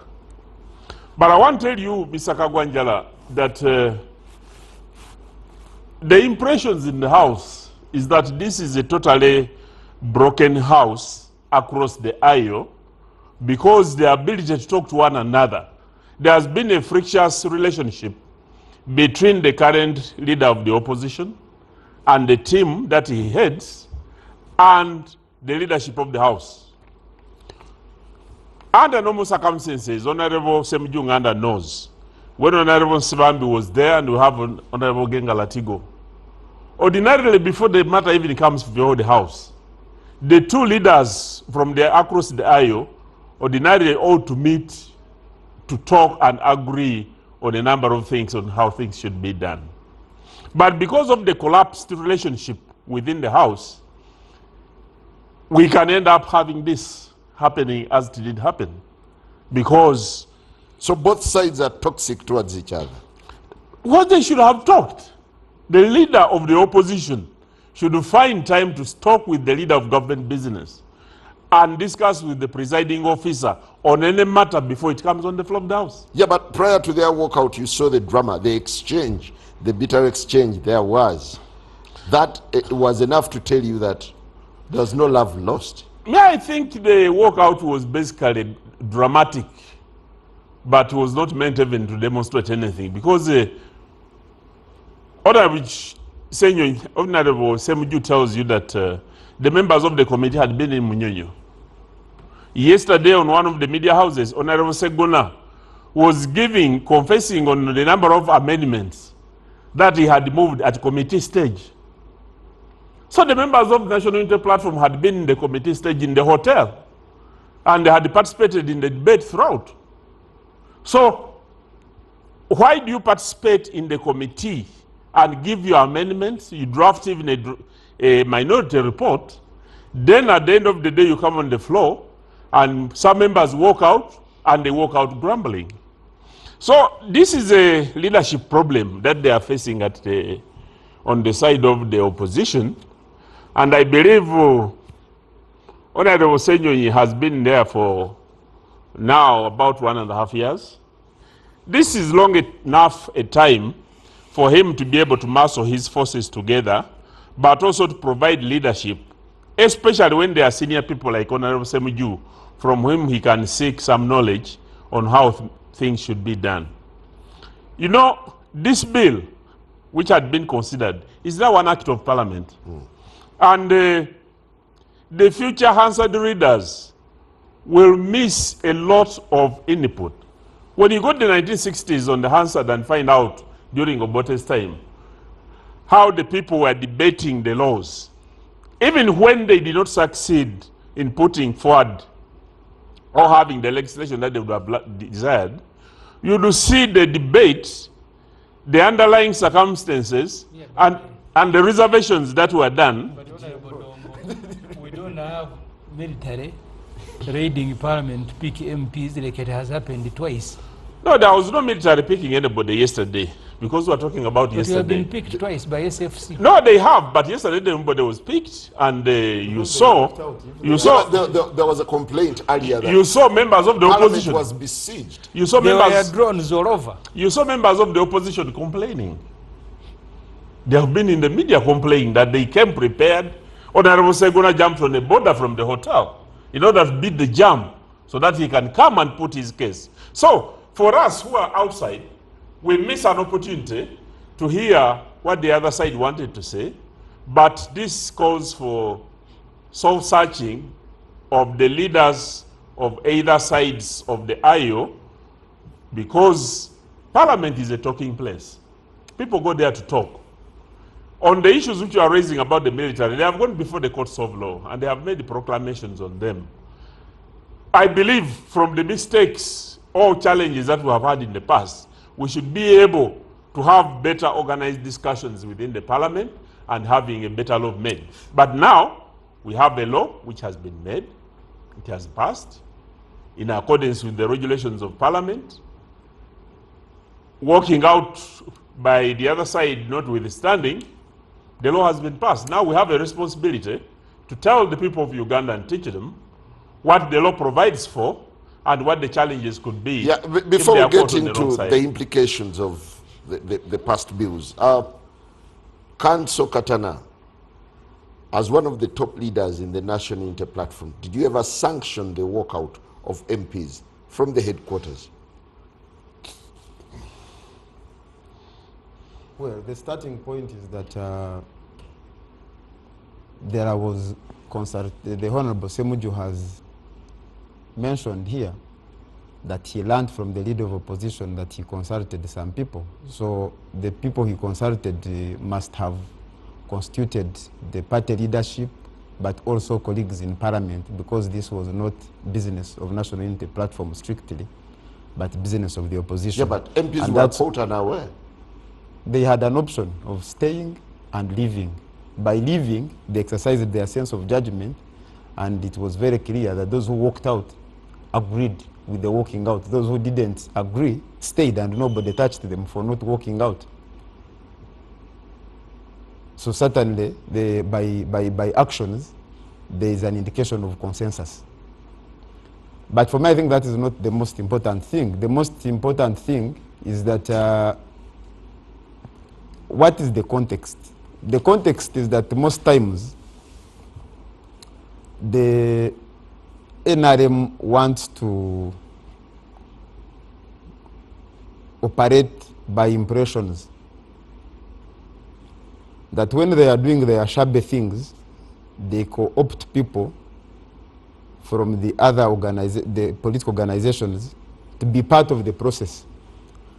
And that is very dangerous because it gives wrong signals to the population if these impressions are not genuine. And I think that partly explains, and the leader of opposition was very clear. He mentioned that they did not want to accompany the NRM legislators on their mischievous agenda. And so that has been explained, I believe, thoroughly, that informed the decision to walk out. And I think it has been confirmed on this show that he has been quoted as having informed the Honorable Assembly that there were consultations. But most importantly is to say that this entire process was illegitimate. Illegitimate in a sense that, one, it intended to reenact what was found to be inappropriate by both the Constitutional Court and the Supreme Court, particularly the trial of civilians in the courts martial. Number two, the process which has been elaborately talked about fell short of meeting the standards. You see, the rules of procedure may set the minimum, but even by setting the minimum, it is not in any way taking away basic principles that guide legislation. For example, the laws that are enacted should be a reflection of the aspirations of the people. While you are concerned, that's why normally your consultations are not restricted to members of parliament who will have a chance to debate the proposals. That's why they invite people. For example, I have learned through media coverage and what have you that there was an invitation extended to experts at 9 p.m. inviting them to appear at 9 a.m. And this is a technical matter. People have to prepare to come and present meaningful submissions. The invitation to Law Society was also on short notice. And you ask yourself that what was the emergency? Because all this time has been there. But the intention was to mischievously circumvent the findings of the Supreme Court, reintroduce this, not because even the members of parliament felt it was important, but because they were also under pressure. Pressure from the chairman of NRM, because on record, after the ruling of the Supreme Court, he made his He applauded the legislators, yes. After the ruling of the Supreme Court, he called out the judiciary for making the findings they did make, and so did the Chief of Defense Forces. And when the legislators now, and I think the submission about people being summoned for the caucus meeting, having rejected a number of provisions, being summoned in itself points to the pressure they were under from the chairman of NRM. And so it is very clear that this is an illegitimate law. It offends the Constitution, it offends the international standards and practice, and it is not intended in any way to achieve the ends of justice, but to serve the wishes of an individual. To what extent would you say that Parliament was arm-twisted and the opposition lost? I think when we are looking at a law like this one, it is not about I don't think the people that lost in passing of this law is the opposition. It is the people of Uganda, because this law is not only going to affect the opposition. We are not talking about the UPDF bill alone. We're looking at the two. Yeah, but we must be systematic. Okay, we cannot just, we must be systematic. But even if you chose to look at both, they are both laws that you would say are of high public interest. So when you are focusing, for example, still on the amendment to the UPDF Act, you realize that the people who will be affected, of course, the primary target are members of the opposition, because the courts martial have largely been used as an instrument of whipping opposition into line. Whoever has disagreed with the establishment, both in the army and outside the army, has faced the general court martial. And the list is long. The list is long. Dr. Besigye has been there, even recently has been there. The Honorable Kyagulanyi has been there. Sejusa, when he disagreed with the establishment, was taken there. Tumukunde, when he disagreed with the establishment, was taken there. So it is an instrument of oppression. It is an instrument that the regime uses to whip those with dissenting views in line.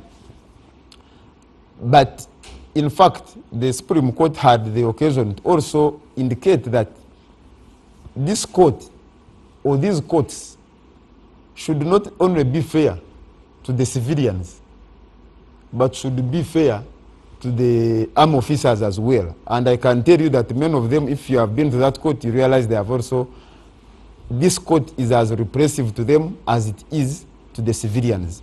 But for tonight's purposes, I want to specifically largely focus on the trial of civilians in the courts martial.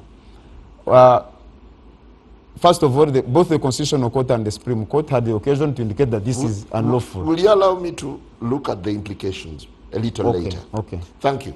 Dr. Sirwambala, if we were to be specific on the political parties and organizations amendment, how much win has IPOD registered, given that there's been this headache of big parties like the National Unity Platform simply staying away from you? Thank you very much, Simon. For starters, I wouldn't like to say that there is a specific winner and all loser in this, because we collectively as a country win or lose. And for me, it would be erroneous to imagine that one party has lost and the other has won. Because, you know, the fluidity of politics is such that today something is, tomorrow may not be. And I think it's important to have that not at the back, but at the front of our minds.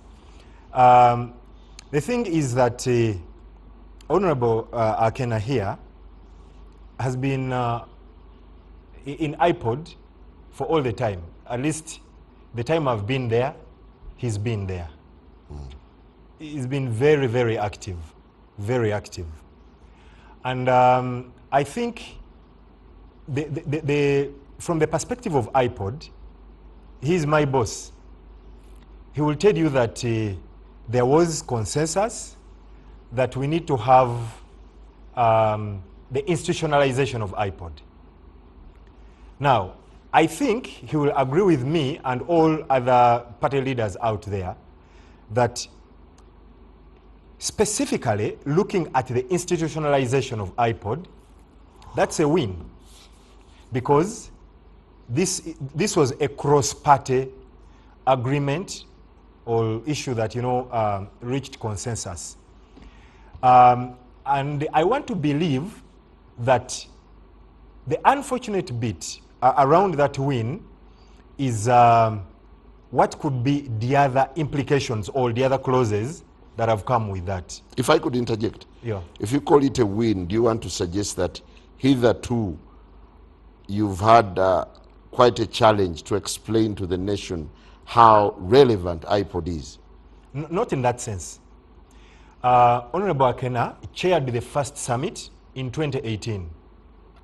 And the summit of 2018 was very specific, because in there, that's when the whole issue of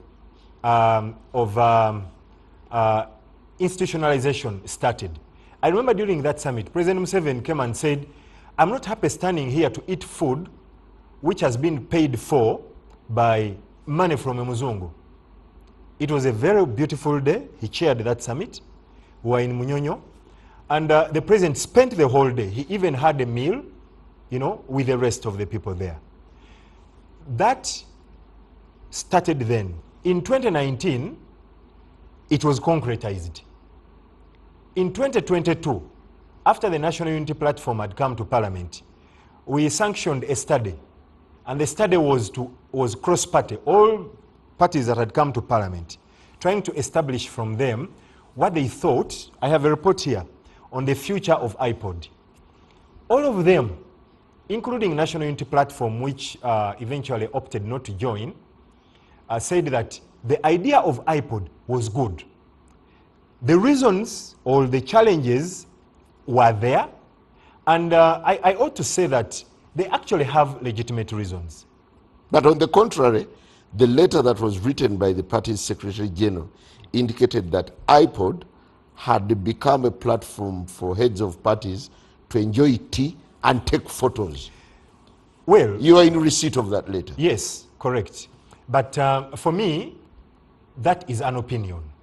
It's not a statement of facts. No, that's the party stance. Yes, but I mean, it doesn't mean that because it's a stand of the party, then it construes to be a statement of fact. It's an opinion. The fact is to the contrary. It's not that, because I can tell you, for instance, National Unity Platform, part of the 4-point-something billion they have over the course, it is the Honorable Jimmy Akenas who negotiated that money in the space of IPOD. So I think to say that who negotiated? And with who? No, we're negotiating with who? The members of IPOD. The members of IPOD. For instance, what I'm saying here is that yes. Can I put flesh to that? Yes. So what I'm saying, and I can put clarity there. He can put clarity, exactly. So what I'm saying is that political parties were getting 10 billion across the year. And Honorable Akena and the other members of Summit were in agreement that actually, of course, with changes, and the demands of the time, that money was small. And you need to bear in mind, like Honorable Akena has been saying, that funding, when you look at Section 14A, it is largely distributed specifically under Clause 1, which is, numerical strength. So the others are disregarded, including what I think is his biggest issue during the election year, completely disregarded. But I mean, through that discussion, which actually started from Council, I think there was need to, to engage in advocacy to have this money increased. And of course, the president, who is the Minister of Finance, engagements were done, and there was that agreement. To 35 billion. To 35 billion. So you cannot therefore say that the platform has largely been used as a moment of taking pictures and a cup of tea. By the way, I need to remind you that even if we were to look at it as that, there are leaders of political parties who said that, look, the NRM, when it comes to issues of engaging with us, looks at, looks askance. Can you organize a meeting as a gesture of goodwill that General Museveni comes? And if he comes, that will be a beginning point of engagement. Because you need to know that trust building is not something that, is born overnight. It's something that takes time. They asked for that. We engaged. They didn't show up. Now, and again, we need to know, again, looking at it even from the process in Parliament of the leader of opposition opting, to take the members out. From my perspective, when you look at all these happenings, a political party can choose to strategically position itself at a certain point, the critical path of legislation, and say, we are going to engage up to this level, disengage and engage. So the National Unity Platform, for instance, as the leaders of opposition, like you've said, they engaged in as far as, to a certain level, briefly, like, Honorable Segona coming with the others, putting up that. But then, they probably thought that going ahead would not bear any results, so they disengaged. And I think it is right. It is civic. Do they still pick the money? Well, that money is not issued by IPOD. It is through the Electoral Commission. And but negotiated by IPOD? Yes, that fact remains. It's on record. It's a creation of the law. It's a creation of the law through... It's not a resolution of IPOD. Yeah, but you see, Jala, people who are watching, first of all, IPOD was introduced here, I think, by two parties, mainly the Netherlands Institute for Democracy, who had helped Ghana to democratize. So the main objective of IPOD was to facilitate democracy in Uganda, and in their mind and wisdom, they thought that you need to get the ruling party and others to agree on some basic principles. And for nearly now 15 years, I think the only time that there was a semblance of agreement was around 2014, 2015.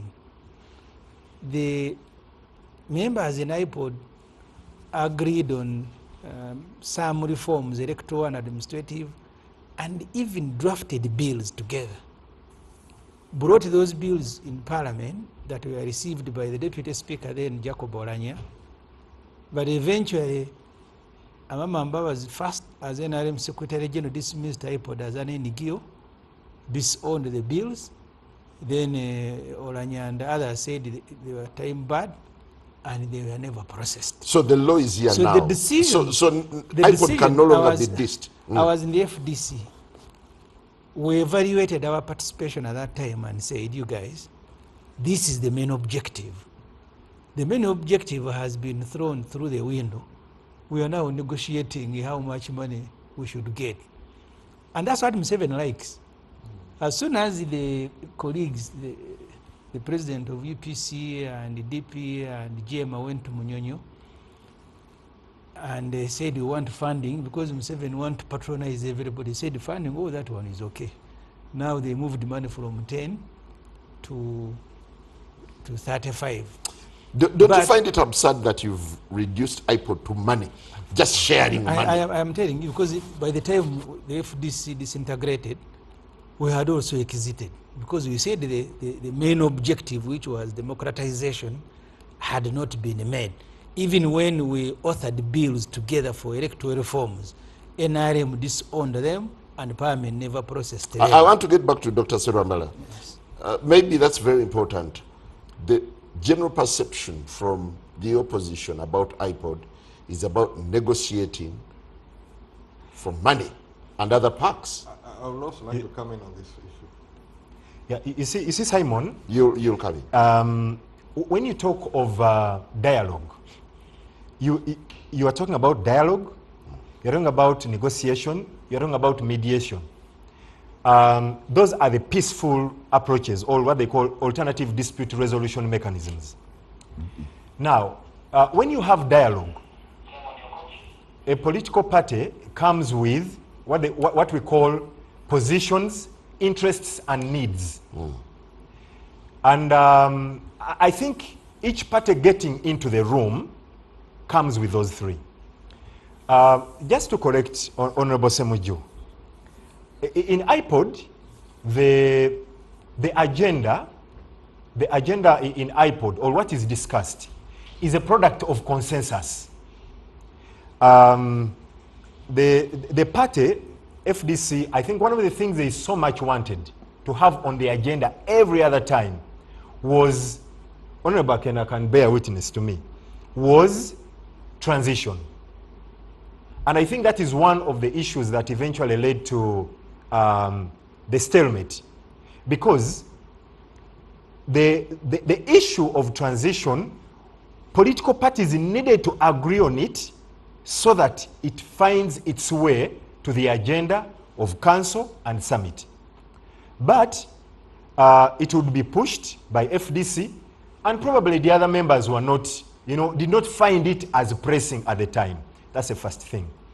Secondly, I think there are also lots of misnomers or wrong perceptions about IPOD. And Honorable Semuju, I think, is one of the propagators. I'll give you a little bit of history. Of misinformation? Of misinformation. No. Honorable Semuju, and I will give him a little bit of information. So IPOD gets formed in 2009, 4 years after the return to multipartyism in Uganda. Now, government of Uganda looked around. There are countries like Ghana, which he has mentioned correctly, that had made a little bit of traction in terms of cross-party engagement. And so, government of Uganda goes and speaks, because the Dutch had been working in South Africa, had been working in Ghana, had been working in Kenya. So they say, can you also help us? Because, the history of this country had been such that political parties looked at each other as, competitors who needed to survive by, hanging by the throat. So they came and started that engagement.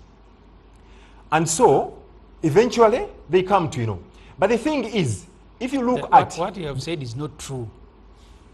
You came in late. No. That IPOD, you need to speak to Wafula. They are the ones who visited Ghana and asked the IPOD, Netherlands Institute of Democracy that was operating in Ghana, to come to Uganda. It was never invited by government. Honorable Semuju, what I'm saying is a stated fact. What you are saying is a lie. On history. I am telling you, they visited Ghana, on record, found Nimud working there, and then invited it here. On record, that is what is there.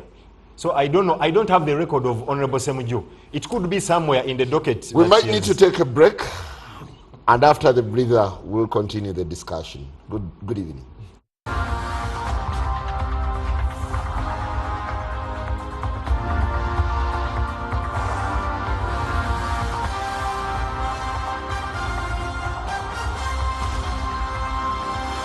NBS Frontline.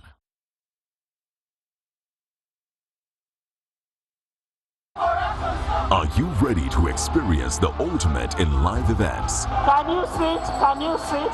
From local to global, we bring you the most exciting events 24/7. Stay informed with live breaking news. Habemus Papam. Keep in the know of what's happening around you and beyond. NBS Live and filtered and missable. Exclusively on Afro Mobile. A smile that is white, fresh and beautiful is a smile to be proud of. Discover new Colgate White and Fresh for the whole family with high quality and an incredible price.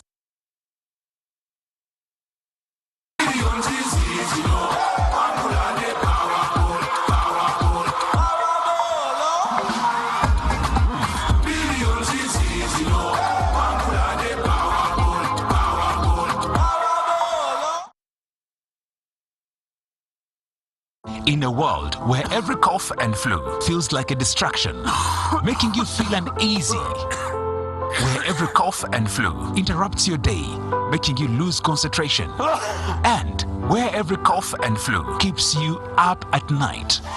Introducing Genacough DS Herbal Syrup, used to treat cough, flu, sore throat, allergy, and asthmatic coughs instantly. Genacough DS Herbal Syrup is made from our local herbs approved by National Drug Authority and is ideal for both children and adults. Genacough DS Herbal Syrup is a product of Gena Herbal Limited, the makers of Covidex, available in all pharmacies countrywide. If symptoms persist, seek medical advice. Gena Herbals, the home of safe herbal medicines. The national budget is out, but what does it really mean for your business, your wallet, and your future?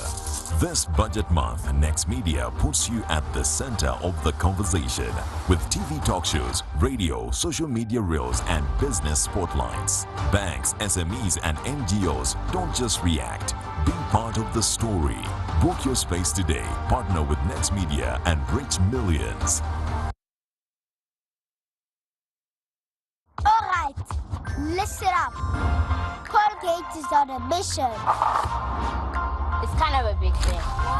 Colgate Herbal uses traditional nature's herbs and combines it with Colgate Science for healthy gums and strong teeth. New Colgate Herbal with Salt combines traditional nature's herbs with a pinch of salt and Colgate Science. A natural recipe for strong teeth and healthy gums.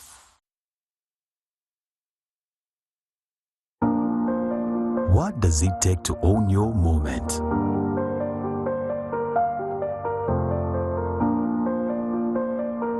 It takes preparation without limits. Mommy, what happens when I don't brush my teeth? When you don't brush your teeth, they will rot and they will fall out. Wow, Mommy, how do you know all about this? Mommy, are smarter than TikTok. Thank you, Imela. It takes knowledge without boundaries. At FiberNet, we work backstage so you can take center stage.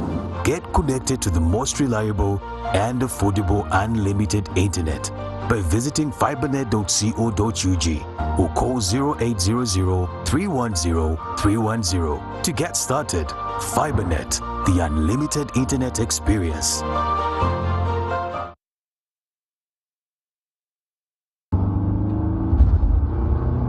Ladies and gentlemen, here comes Peter, full speed, light turns red, and he's gone through. Oh, wow! The Uganda Police introduces the Automated Express Penalty System, EPS Auto, powered by ITMS. Fair, fast, final, and always watching. Don't argue with the road, just check, pay, move on with the UPF Mobi app. ITMS, safe roads, safe nation.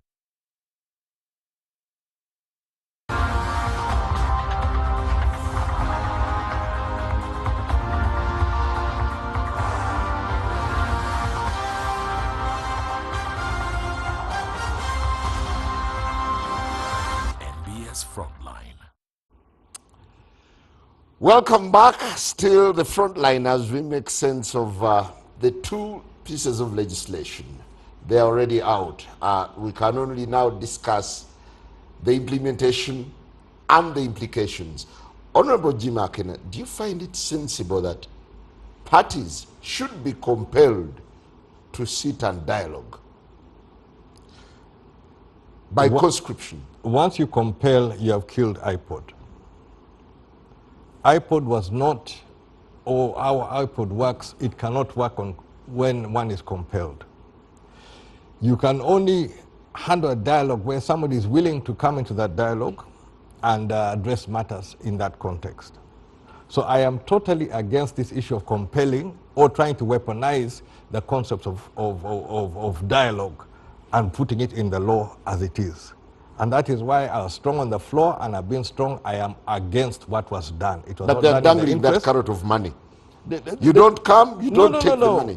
You see, when the concept, as Dr. Lawrence here raised this, that the concept which put in this issue of increased funding came under the chairmanship of UPC. Now, in iPod, you can only pass something which is mutually beneficial, because each party effectively has a veto. Effectively, each party has a veto. So there's nothing which you can pass through which you can use to pin another party. So the context of IPOD, you cannot use IPOD to pin NRM, you cannot use IPOD to pin NUP. It cannot work. Now this, what they've weaponized is trying to put somebody in the dock. It cannot work under the auspices of IPOD, because effectively each of us have a veto, including the memorandum which is currently existing, which, and every parliament we negotiate the memorandum. This is the first order of business, and that's what you operate on. Under that memorandum, there is no way you can compel. And that's why I had an issue of people who are bringing this amendment don't understand how IPOD works, and they brought an amendment which is not executionable. It will never work under IPOD. Now, where you bring this issue, of funding, moving this privately, or no, she was under the influence of somebody is pushing her, right? Because she didn't have the facts, and I even wonder how the IPOD secretariat got involved in something where we were not consulted. And I mentioned on the floor, I have been a member of the IPOD summit. I was not consulted as far as this bill is concerned. Now, the figures and the concept behind it is in line with what we had agreed in 2020, but was not implemented by NRM. NRM actually rejected it because I presented it to the committee headed by Oboth Oboth. I presented that exact issue to the committee, and they said, no, we handle it administrative, but the whole issue was they wanted 70% of 35 instead of 75, whatever percentage what they hold of 25 million, so 25 billion. So it was the greed which killed that concept, but we remain engaged. Now, on the issue of how we came up with the issue of funding, under the UPC chairmanship, you first have to pass your issue through the council. Now, the council issue which I raised was the operations of political parties. My issue was we need strong, viable political parties in case of anything. And if we're able to talk, if there's a crisis, a major crisis in Uganda, and parties are able to talk, we're able to galvanize and keep the unity of the country going forward. My fear was, and I'll put it here on air, if we wake up tomorrow and the chairman of NRM has not woken up, what's going to happen? Because I'll tell you honestly, NRM is not a party per se. NRM is not a party per se. But if he's sleeping permanently, who's going to wake him up? We're all going to go that way. We're all going to go. Now, do we have systems in place? Other parties, are we able to talk on critical national issues? That was what I pushed there. Absolutely. That's what I pushed. Now, we agreed there. But what has happened of late, NRM have betrayed everything which we have built. Everything. What they have done to weaponize IPOD, to weaponize this avenue where you have safety valves, they have killed the spirit of IPOD. So, in a sense, the boycott by NUP is justified because they feel IPOD has since become just a joke. There are issues, and following from Honorable Semuju here, there are issues where we needed genuine electoral reforms in order to strengthen democracy. But IPOD platform, you cannot pin NRM, you cannot pin any party in IPOD. So if we're following that issue, it's not IPOD, that's not the avenue which you do. IPOD, it will only deal with issues of mutual interest. So it's a round table of issue of mutual interest. So what we're able to pass through, in my term, I looked at what could pass through. We went through the council. Went through the council. When it passed, that's how we got to the summit. I will tell you that FDC, when they were in the chair, the issue which they pushed, and they pushed government to the wall, was an issue of POMA. And they really squeezed government until government got to a position where they had to try to deal with this issue. But the roots of POMA are even not, you need to go further back on the objectives, original objectives of the NRA revolution. And there, before I leave that point, there it is specifically put that only the NRM should operate in Uganda. That's the root of POMA. Yeah. That is where it is. Now, those are issues which we still need to address. But what, for me, as far as IPOD is concerned, is an avenue where we can discuss, but the spirit and we can deal with issues. The spirit of IPOD has since been eroded by the NRM. True. And what remains in IPOD is money. True. In this town, even no money even in the iPod. issue of the money, There's no money in the issue iPod. of the money, the issue of the money, what has been brought of late defeats what we worked for. I'm the one, as Dr. Roy said, I started this issue, we got the principles, it got the flesh and the DP, but I'm the one who's shouting loudest because I have genuine concern and disagreement on what was done. It is not iPod. So on the money tick, on issues of reforms. No. Njala, I think we also need to give this context. I was in Parliament as a journalist when the public funding, I don't even want to call it government, public funding of parties was discussed. In the law, there are two clauses or two sections. The law has which is, first, you're not allowed to receive money from what was being described as hostile countries. And in each election, government is supposed to publish a list of hostile countries. I think the last time they published was on Rwanda. You're not supposed to receive money from hostile countries, but also the funding from outside the country is restricted to, I don't remember which currency. 200,000 currency. So those who were in the Committee on Legal and Parliamentary Affairs, that time chaired either by Wacha and Ogalo and Medikagwa and others, they said now that you have restricted the money from outside, you are not allowing some of the neighbors. They said these are public institutions that we must build using public funding. That was the whole idea. It had nothing to do with the dialogue, whether you dialogue or not, because you may dialogue and end up in government. And end in government when you are not ready to govern. So dialogue doesn't prepare parties. It actually just generating some consensus. You may get a party that has refused to dialogue with another and ends up in government with no knowledge, with no experience. Council Benjamin Katana, the law is now dangling money as the carrot for you to belong to iPod. You either attend or you miss the money. Actually, there are two things. Membership, participation. Yes. I think 7 calls a meeting and you don't come, no money. No money. Yes. I think can you resist the money? The temptation? I think the most important point to make is that when you bring an amendment or any legislation relating to governance, the intention ideally should be to deepen democracy, not stifle democracy. And when you look at the amendment in question, the intention clearly is not to deepen democracy in the country, but stifle it. But number two, when you look at this amendment, you see two things. One is ignorance, because when you look at the ones that conceived the idea, because you are talking about issues like accountability, you are talking about issues like tolerance, you are talking about issues like code of conduct for political parties, but these are already taken care of through the National Consultative Forum.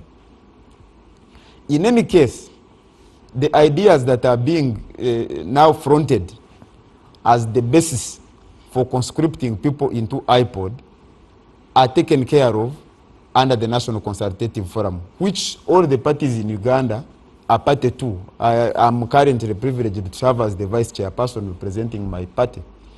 And that should help to clearly paint a picture to the population that, contrary to the misinformation and propaganda that has been propagated, that we are not interested in engagement, that we are already engaging. The chairman of the National Consultative Forum is from the NRM. The vice chairperson is from NUP. We have members from UPC, from DP, from FDC, and all the parties. And so it is not true that the opposition parties are not interested in engagement. Number three is what I mentioned earlier, that the NRM is interested in creating impressions, a facade, that, you know, we are tolerating opposition, we are engaging, while it continues to abduct and torture the supporters of the opposition, disrupt their activities, and don't allow them to do what they are supposed to do. And now there's another dimension to that we have people leading the parliament who have a bone to pick with NUP, and they think they can use the institution of parliament to cripple NUP because they think that our existence is on account of the money that we receive from the national treasury. This money is not from IPOD. This is a contribution from the taxpayers of Uganda to the political parties. And we are entitled to it on account of the law, not on account of the wishes of any individual, because nobody has sold anything among the people who claim this money, not Dombo, not Museveni, not Among. Nobody has sold personal property to support political parties. And now the law says, Uganda who pay taxes. Now the law says for you to access this money, you must be part of IPOD. That's a discussion the party will have. Whether because the party, first of all, now IPOD is under the National Consultative Forum in the amendment. We are already part of the National Consultative Forum. I've just informed you that I'm the vice chairperson of the National Consultative Forum. Now IPOD is a department within a body that we are a party to. Previously, IPOD was an NGO, like the senior council Mama Mba was described. But I think it leaves you now with no option but to be conscripted if you want to call it. No, what is important is not whether we have an option or not. What is important is whether this law adds any value in deepening the democracy in this country or not. And I've given you my opinion that I think in effect it stifles democracy. It doesn't deepen it. Okay. But can you reject the money? That is not my decision to make. Do you feel? But number two is that this is money that political parties are entitled to by virtue of law. So it is not a favor. It is an entitlement by virtue of law. So it's not a matter of rejecting now, the it new or not condition, rejecting it. The new condition prescribes that for you to access this money, you have to sit and dialogue with the NRM and other forces. I have told you that if you have read the law, and those who have read the law, IPOD is now a department within National Consultative Forum. We are members of National Consultative Forum, fully involved and participating in the National Consultative Forum, even part of the leadership. So you cannot be... There is a point of information from Dr. Surama. Yeah, thank you. When I read the new the amendment, it says that there will be two organs of the National Consultative Forum. One is the Forum for Political Parties represented in Parliament, which will be called IPOD, and another for non-parliamentary political parties. So I think by default, correct me, Council, if I misinterpreted it. By default, it means that for a political party in Parliament, you can only be under NCF through the organ of IPOD. No. I think that's what it means. The principle is NCF. IPOD is an organ. Okay. So an organ cannot be bigger than the bigger. No, but you can't be in NCF when you don't belong to IPOD. No, under the Constitution and even the relevant laws. I don't think we are splitting hairs here. No. All registered political parties are under NCF. Yes. Yeah, but you see, by law. All you need to understand, what was the motivation? The motivation is that if Museveni calls a meeting, or the Honorable Akena as the leader of UPC in Monyonyo, and Museveni is attending, and you don't attend, you will not get the money. That's why they were very specific. Membership and participation. The idea was to deny money. Honorable Dombo, do you celebrate the moment that you've now caught them? Barakagwa, I want first of all to congratulate the FDC and the UPC and the National Unity Platform and the other parties that have participated and also had the opportunity to lead the IPOD. Because like you have heard, if you gave an opportunity to the executive person of the IPOD, he would have enumerated the number of achievements, the number of achievements that IPOD has done. But deciphering just from what you have observed here, it just demonstrates to you that there is a lot of mileage that the political parties and the individuals in Uganda, the politicians, needed to do in order to find consensus in talking about the issues that affect the people. We have challenges in areas of governance. We have challenges in areas of agenda. Which agenda should we get into? We have challenges in the issue of giving capacity to the parties. That is how funding became an issue, because ordinarily before these funds were allowed to the political parties, some people would have looked at NRM because it was in government and were also receiving a substantial amount of money from the members of the NRM as their contribution to the party, yet because of our numbers that we had. And it became a good negotiating point to say, how do you give capacity to the members in order to grow democracy? That consensus for the parties to agree and convince Parliament to pass a law, that is something that was very productive and very helpful. Now the question is, how can you want to belong? How can you want to benefit from the effort of what others have done when you cherry pick on areas only where there is money? Because by common sense, this is what has been happening. The National Unity Platform, just a moment. No, you will correct when you have a funding did not come as a result of discussions in IPOD. IPOD only discussed increment. You see, the members of the political parties, you see, it is the individual parties which constitute the members within Parliament. And the level of funding, when he went to President Museveni, he came up with some important issues. Can we fund our religious institutions? This is something which President Museveni came up and made the proposition in our smaller meetings of the caucuses of NRM. He said, whenever he goes to the churches, he has discovered that the collections that the Christians or the faithfuls in those respective faiths, whatever they contribute is not enough to sustain the costs that they go through. The second one was, how can we run a democracy and we allow political parties to raise money from outside? What if they get money from the hostile sources? So is he well-meaning in funding these parties? Absolutely. For religious institutions, you have seen what he has been doing, making contributions to Nambongo, making contributions to the Islamic faith, or whichever faith. Oh, it's about compromising. Whenever, it's not compromise, it's contribution, a good gesture. And that's why you see that when the opposition tried to attack it, and they received the hostility from the other side, they refrained from it.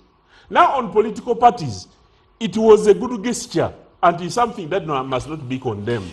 But it becomes bad practice for you to cherry pick when you are an organization, to say you are only going to participate in collecting the money which has come up without participating. But do you find it feasible that you should coerce people to talk? You know, talking and dialoguing, it can be incentivized.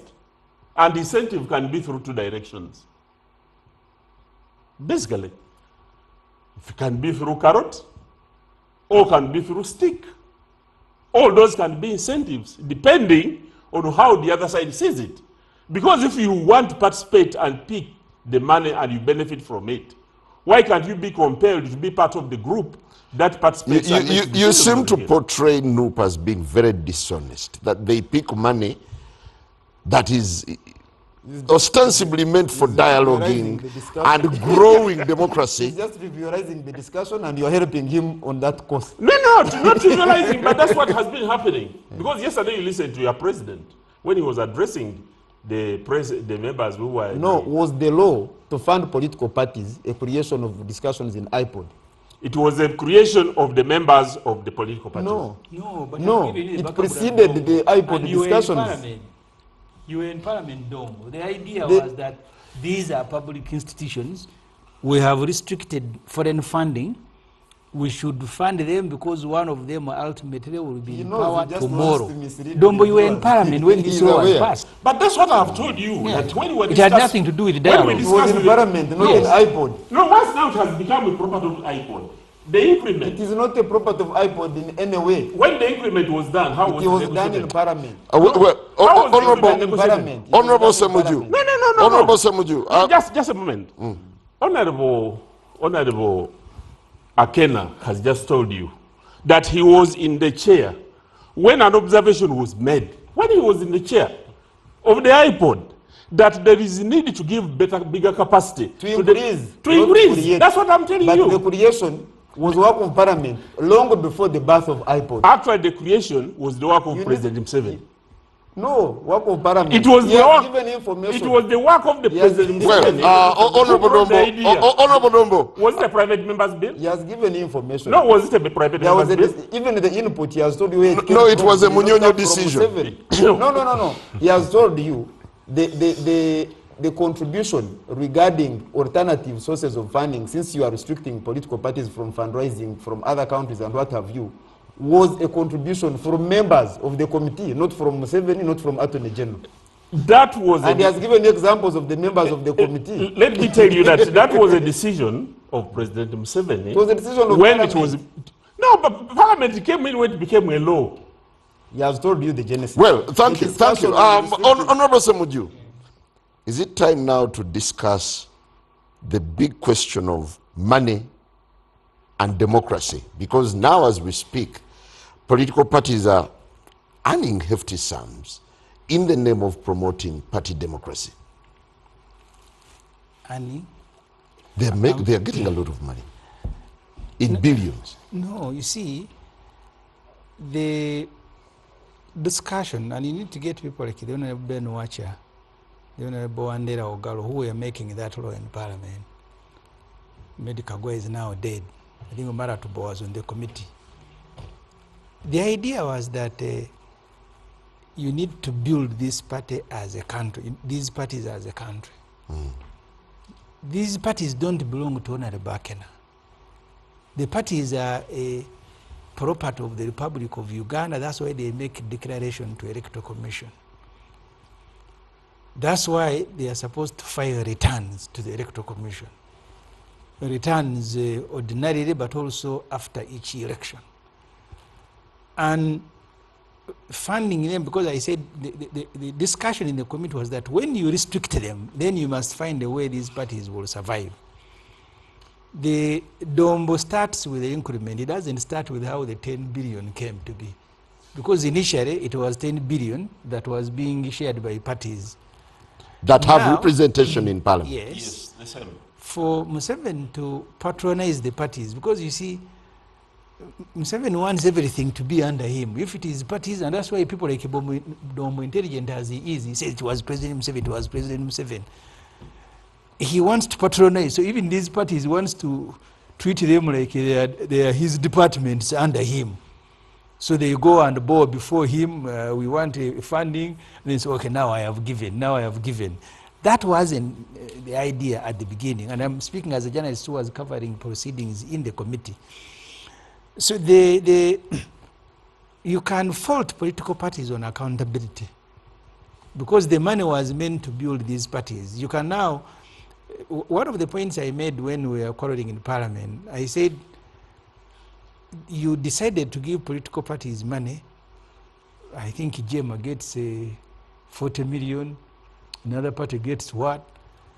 If the money is for building of a secretariat, you need even to agree the form that the secretariat will take and the staff and maybe the payment, such that you set standards for each party, that you will have the following structure, and then the structure will be enumerated like this money will be for this. Because when you are passing a budget in Parliament, each budget that we pass for government entities are supposed to produce a work plan.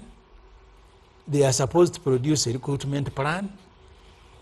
They are supposed to cost the money that you give them. If it is money for buying mandas, it is in the budget. I keep quarreling with the MPs that they never read the budget which they pass. Money for mandas is put in the budget, money for fuel, money for everything. When you throw money at the political party and you don't define what it will do, then you can't turn around and begin quarreling. Because the rest of the government departments, you produce a work plan, you produce a procurement plan, you produce a recruitment plan. We go into codes. Money meant for matters in Parliament cannot print papers because it is coded. You move it only on the activity that was approved by Parliament. The one of political party you just throw there, whether if the leaders want to eat it, they can eat it. Because you don't set standards for it. That's a trouble with it. So if, and I think Museveni wants it that way, so that tomorrow he can pick Semuju and he says you have eaten money for political party. Because if you've given them money for secretariat, you have defined it. That secretariat should be subject to the same standards as other entities that receive public funding. If it is a grant and they want to use it the way they want, then you cannot complain. Because you are the one who decided to do it that way. Yeah, but there are two denominators here. Yes. Membership and participation. In this particular amendment, the idea was to deal with the NOP because the FDC disintegrated, because we had exited. They couldn't deal with us at that time. Now NOP also came into the picture. How do we deal with them? Because Museveni likes violence and money. He must be the one to give. So if NOP has issue and they want money, then he must send a delegation to go before him, then he say, okay, now I can give you. But for you to receive money, I saw it even in the Parliament itself. I remember during the COVID, when we were doing a budget for COVID response, and we gave ourselves the 20 million, which became controversial. Museveni was on TV lambasting Parliament, how they are insensitive. Then he reversed the money. Even he supported people went to court. After that, he called the NRM and said, don't worry, Wama. The issue was 20 million. He gave them 40. He said, this 20 of Parliament return, and then you can also have 20 in your pocket. So that's how Museveni behaves. If it is money, he must be the giver. And then you must always praise him. Like where is Museveni in this law? There is Museveni all over. Even the NRM MPs were in Entebbe, and he told them, you go and pass the UPDF Act and then this amendment of political party. This was never a private member's bill. They just wanted to sanitize it, to make him look like he was not the one who was pushing for it. Yeah, but what gave it weight, for instance? IPOD itself, the executive director is here. He made a contribution, didn't you? The Honorable Bakena has told you that you had an input. But without our authority. So let me put this. That's weird, isn't it? No political party was consulted. I don't know if they appeared even before the committee. Let me put this on record. And I think Honorable Semuju in his submission said that, some people were invited at, I think it was council, at 9, and then they were supposed to appear, at 9 the following day. So I was called to Parliament. First of all, I got somebody consulting with me on phone on the operations of IPOD, how IPOD is structured, and all that, the MOU. And then, a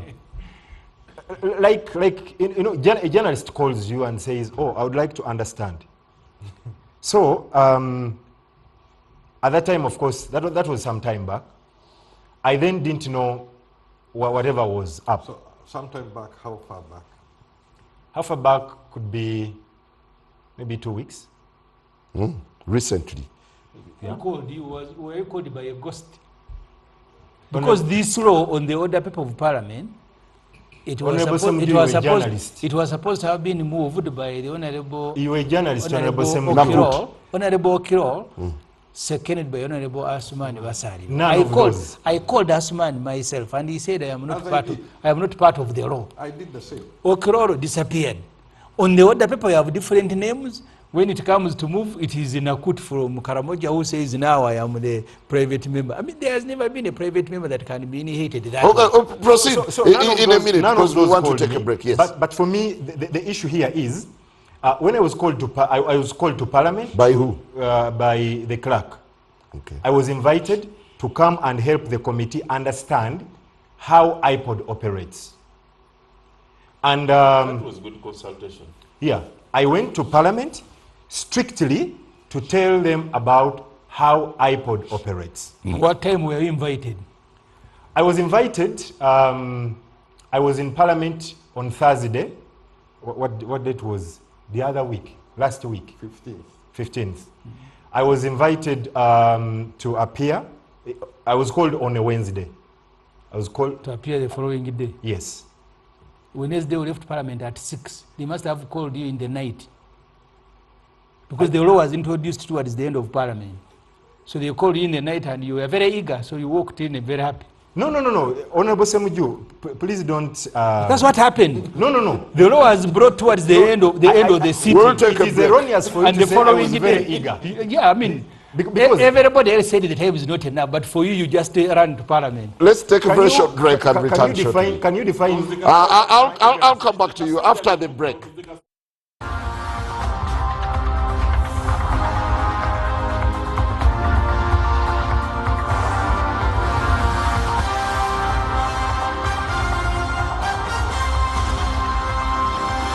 NBS Frontline.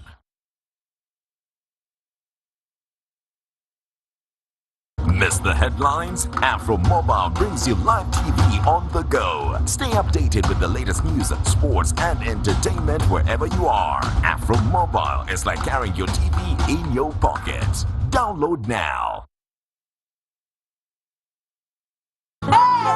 Yes!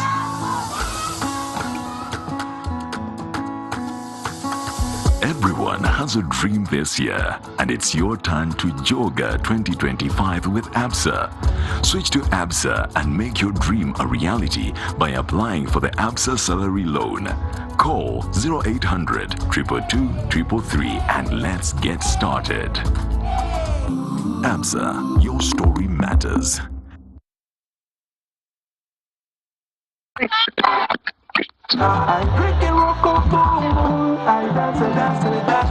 That was last year. This year, Muangulanga China Olofu. Muangulanga China Olofu. Chovola bangani musanyufu. Onye mide nyagala nkunyweko buli kadde. Kanya kunywaka roko mko wangule. Boom Chakala is back. Buy Rock Boom. Check out of the cap. What you see is what you win. Cars, motorbikes, bicycles, millions, smartphones, flat screens. You're Nabibio. Rock Boom, energy for winners. Not for sale to children, pregnant women, lactating mothers, and people sensitive to caffeine.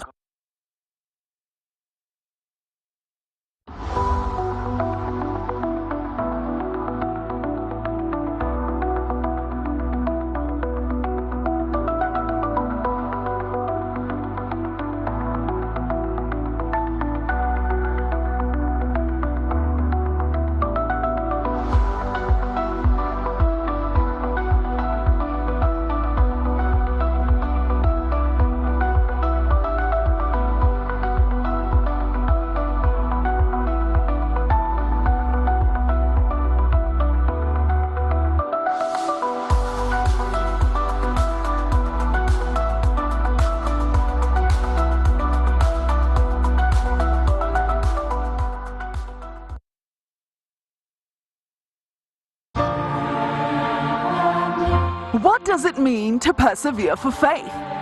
On June 3rd, Uganda unites to honor the martyrs, a legacy of courage, conviction, and sacrifice that continues to inspire. Throughout the Martyrs' Day celebrations, Next Media brings the moment to life with live broadcasts, insightful talk shows, touching community features, social media reels, and real stories from the faithful. Churches, ministries, organizations, this is your moment to connect and inspire. Touch hearts across the nation with your message. Book your spot today and partner with Next Media.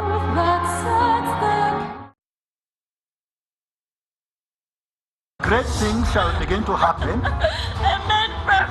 around your home as well. Yes, Prophet. Because I see like a darkness around your mother. Yes. There's a darkness around her that I need to break.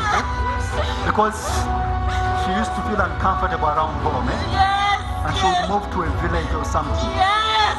Because her house, someone wanted to mess her up. Yes, Brooklyn! Kristen, bring mommy! Watch the power of prophecy with Prophet Elvis Mbonyi this Saturday, 6:30 p.m. on NBS TV, Uganda.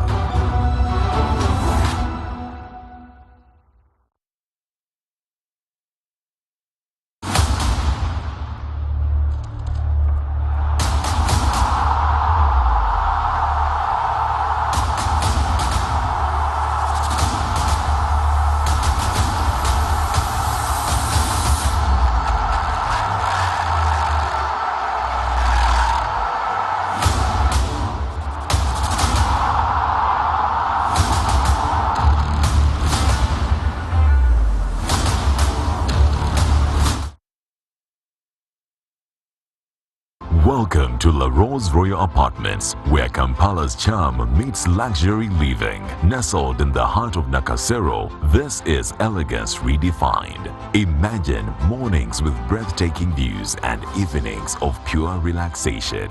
From stylish two-bedroom apartments to opulent penthouses, every detail is crafted to suit your lifestyle. Live your dream with our world-class amenities. Unwind by the pool, stay active in our state-of-the-art gym, or relax in our tranquil gardens. Don't wait to live the life you deserve. Flexible payment plans and limited time offers make it easy to call La Rose home. Visit www.remaxadvisors.ug or contact Remax Advisors, the commercial agent. La Rose Royal Apartments, where luxury begins. Welcome to Finns Medical University, the only specialized health sciences university in East Africa. Fully licensed, NCHE accredited, and approved for a charter, Finns is your trusted path to a brighter medical future. Now accepting applications for degree programs in Bachelor of Medicine and Surgery, Pharmacy, Lab Technology, Weekend Nursing and Midwifery, Medical Education, Tutorship, Diplomas in Nursing, Midwifery, Clinical Medicine, Pharmacy, Lab Technology, and certificates in Nursing, Midwifery, Pharmacy, and a bridge course. With state-of-the-art labs, a conducive learning environment, and real clinical practice, your journey to excellence starts here.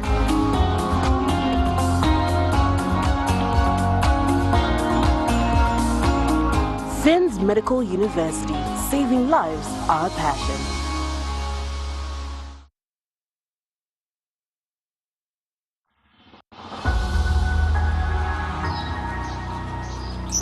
This is nature. This is timeless. This is more than a destination, but a reinvention that will open your mind. The promise of spaces as extensive as your imagination. Filled with surprises, each moment transforms as often as you do, and a room to breathe. This is not a business as usual, but a new way to inspire, connect, and yes, build ideas. We are on a journey to make your gateway unforgettable.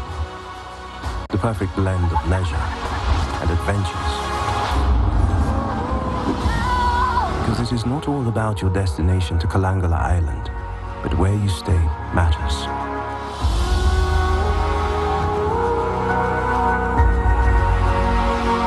We are Brevard Sands Lodge.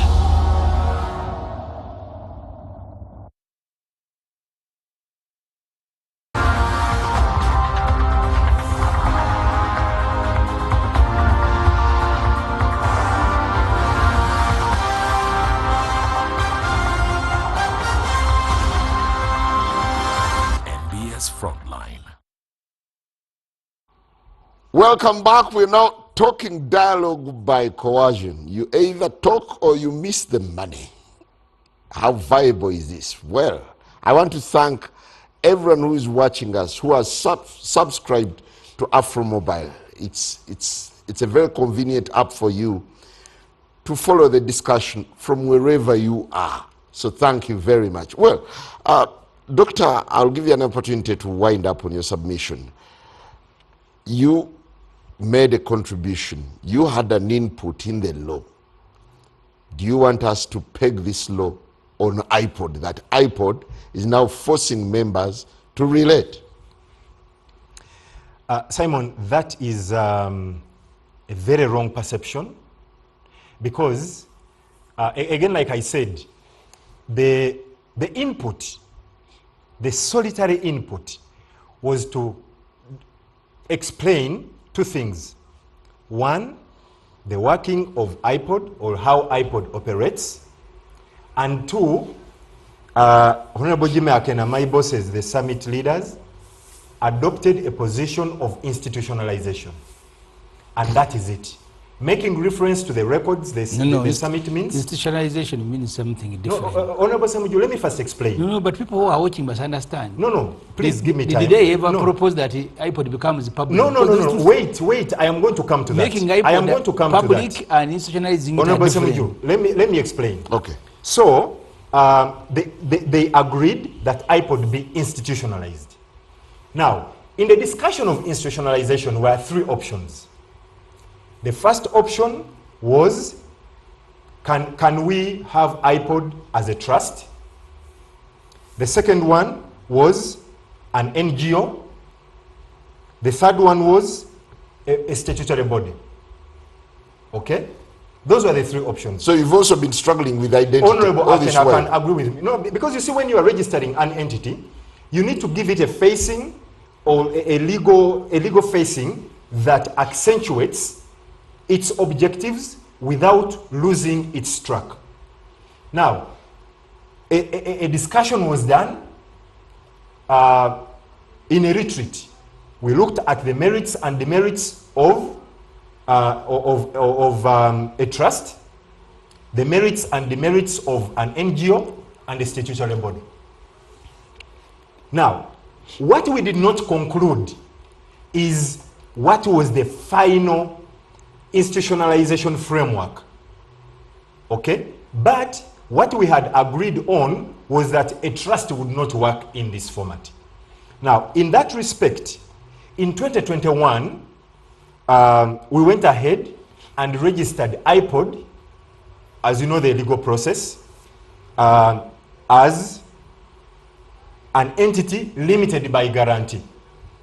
The guarantors are the political parties represented by the Secretaries General. And I can tell you that at that time, UPC, Democratic Party, NRM, and Justice Forum. FDC was already, was already showing signs of discomfort. And that time, NUP was not yet on board, because this was done prior to elections. Now, institutionalizing iPod as a statutory body does not in any way contravene the aspirations or the options that had been fronted as potential, avenues of institutionalization. So, I wouldn't say that moving in this direction, iPod is going to, well, of course we have to completely rethink of how we have been operating in the new framework. And I think the members of the summit and the statutory instrument will guide that. But for me, the most important thing is in the ethos of iPod. iPod not losing its independence is key. Very, very key. Because even when I was in Parliament to the committee, I said that, look, the objectives of iPod is we want to be independent, we are neutral. We do not want to bruise any of our members. The National Unity Platform, not being a signatory to the MOU, does not mean that they hate iPod. No, we surely believe, and like I've said, they have very, very genuine reasons that need to be understood as we engage in dialogue. That's one thing. But also the other actors, like government or NRM, needs to understand the position of NUP. So either of the sides ought to understand the other, so that, collectively they can agree and say, okay, We appreciate where you're coming from, appreciate where we're coming from. How do we move forward? Thank you very much. Honorable Semuju, thank you. Honorable Semuju, all said and done, there are 2 laws now on the shelves awaiting the president's signature. And it's so likely that he's going to ascend to them soon. How will you move as the opposition? Yesterday we were in Nakawa Court. Dr. Besigye was appearing. At the conclusion of that appearance, the court was surrounded by JAT. The Honorable Tafiri said JAT is not part of police. The military said they don't know JAT. Muhoozi Kainerugaba said, I know JAT. They kidnapped 2 of our middle leaders. One of them is from my constituency, and beat them and abandoned them. The MPs who made the law, and I've been telling them, I want to say something I've said many times, that Museveni is like a lion. When he's hungry, he will feed on anything in his environment. These NRM MPs think that the UPDF Act will not affect them. It will affect them. It's just a matter of time.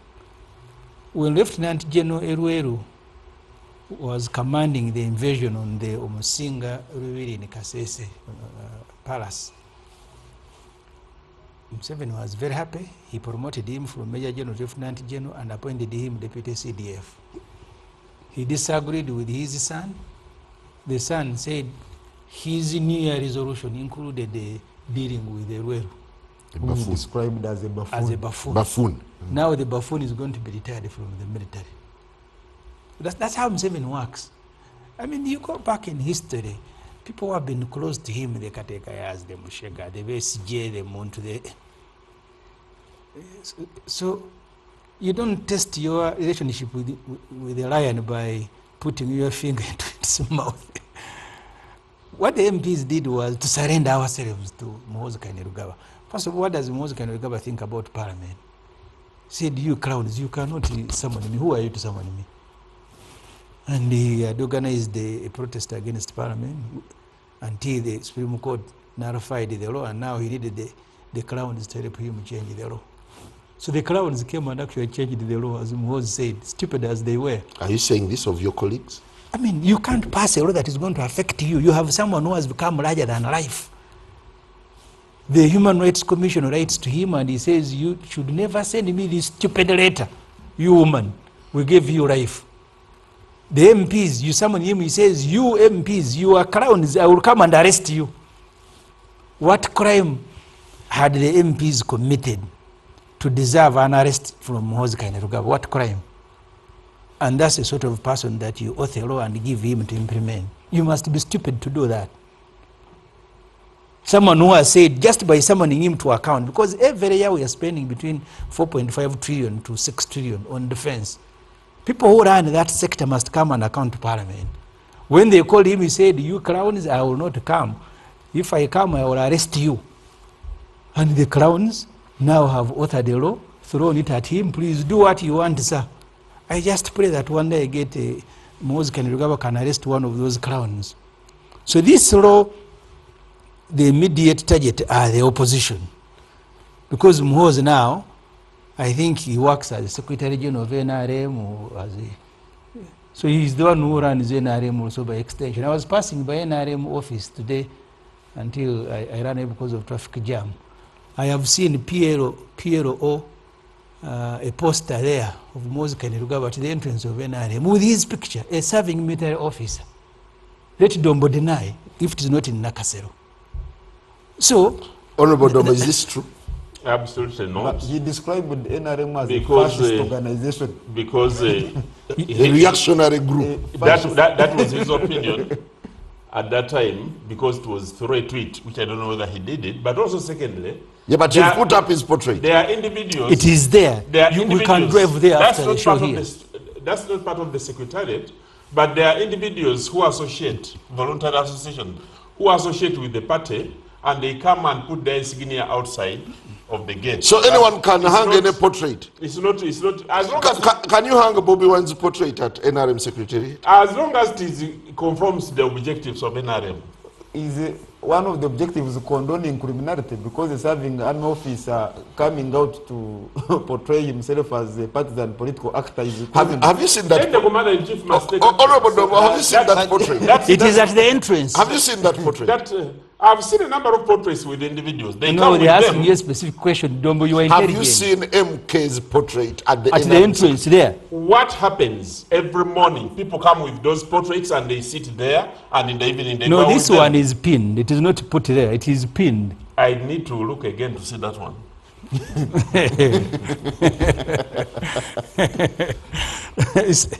You see, the law as we have it today, you have an army that you are not sure that is an army anymore. That you come to court, you kidnap people, you beat them, you abandon them. Because even if people have offended you, subject them to the law, take them to police, have them charged. But this army now is dishing out punishment the way they like. The head of the army can celebrate. I had so in my basement, I was punching him every day. And the man appears in court limping. So now the MPs have said, no. What you are committing might be illegal. Now we are giving you a law to do it, at least for you to protect yourself. Thank you very much. I want us to cross to Afromobile now.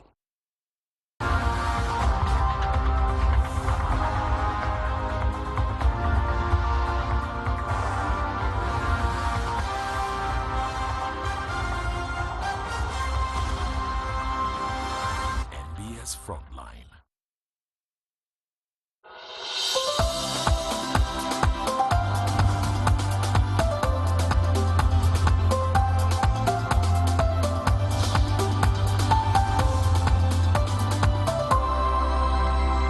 NBS. Always.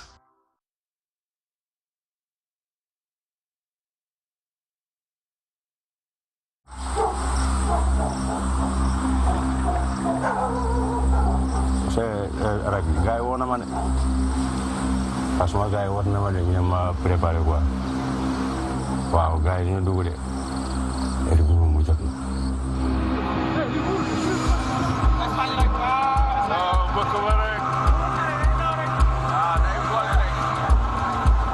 The crossing from West Africa to Spain's Canary Islands is now one of the main gateways to Europe.